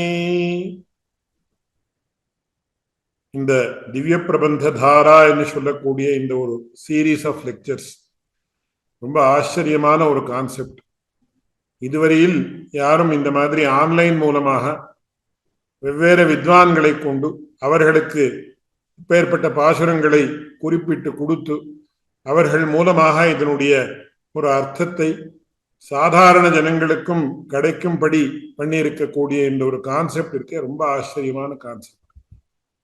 இப்பேற்பட்ட ஆச்சரியமான கான்செப்ட்ஸ், இனோவேட்டிவ் கான்செப்ட்ஸ் எல்லாம் யாருக்கு தோண முடியும் என இந்த திவ்ய பிரபந்த தாரா ஒரு காரியக்கிரமத்தை ஏற்படுத்தி இருக்கக்கூடிய அபிநவ ராமானுஜராக இருக்கும், ராமானுஜருடைய சாட்சாத் பிரதிநிதியாக இருக்கக்கூடிய, நம்ம எல்லோருக்கும் பரம பூஜ்யராக இருக்கக்கூடிய ஸ்ரீ ஸ்ரீ ஸ்ரீ யதுகிரி யதிராஜ நாராயண ராமானுஜீயர் சுவாமி விசேஷமாக திவ்ய பிரபந்தத்தில் ஈடுபாடு இருந்தாலும் எந்த விதமான பாண்டித்யமும் இல்லாமல் இருக்கக்கூடிய அடியேனையும் நியமித்து அடியேன் மூலமாக மழலை சொல்லாக 2 வார்த்தையை பேசுவித்தவர் அப்பேற்பட்ட மகாத்மா. அவருக்கு அடியேன் சாஷ்டாங்கமான கிருத்தஜ்ஞதா பூர்வகமான பிரணாமத்தை தெரிவித்துக் கொள்கிறேன். சம்ஸ்கிருதத்துல ராமாயணத்துல ஒரு வார்த்தை உண்டு, அர்த்தா பகிஷ்டரா பிராணாகா.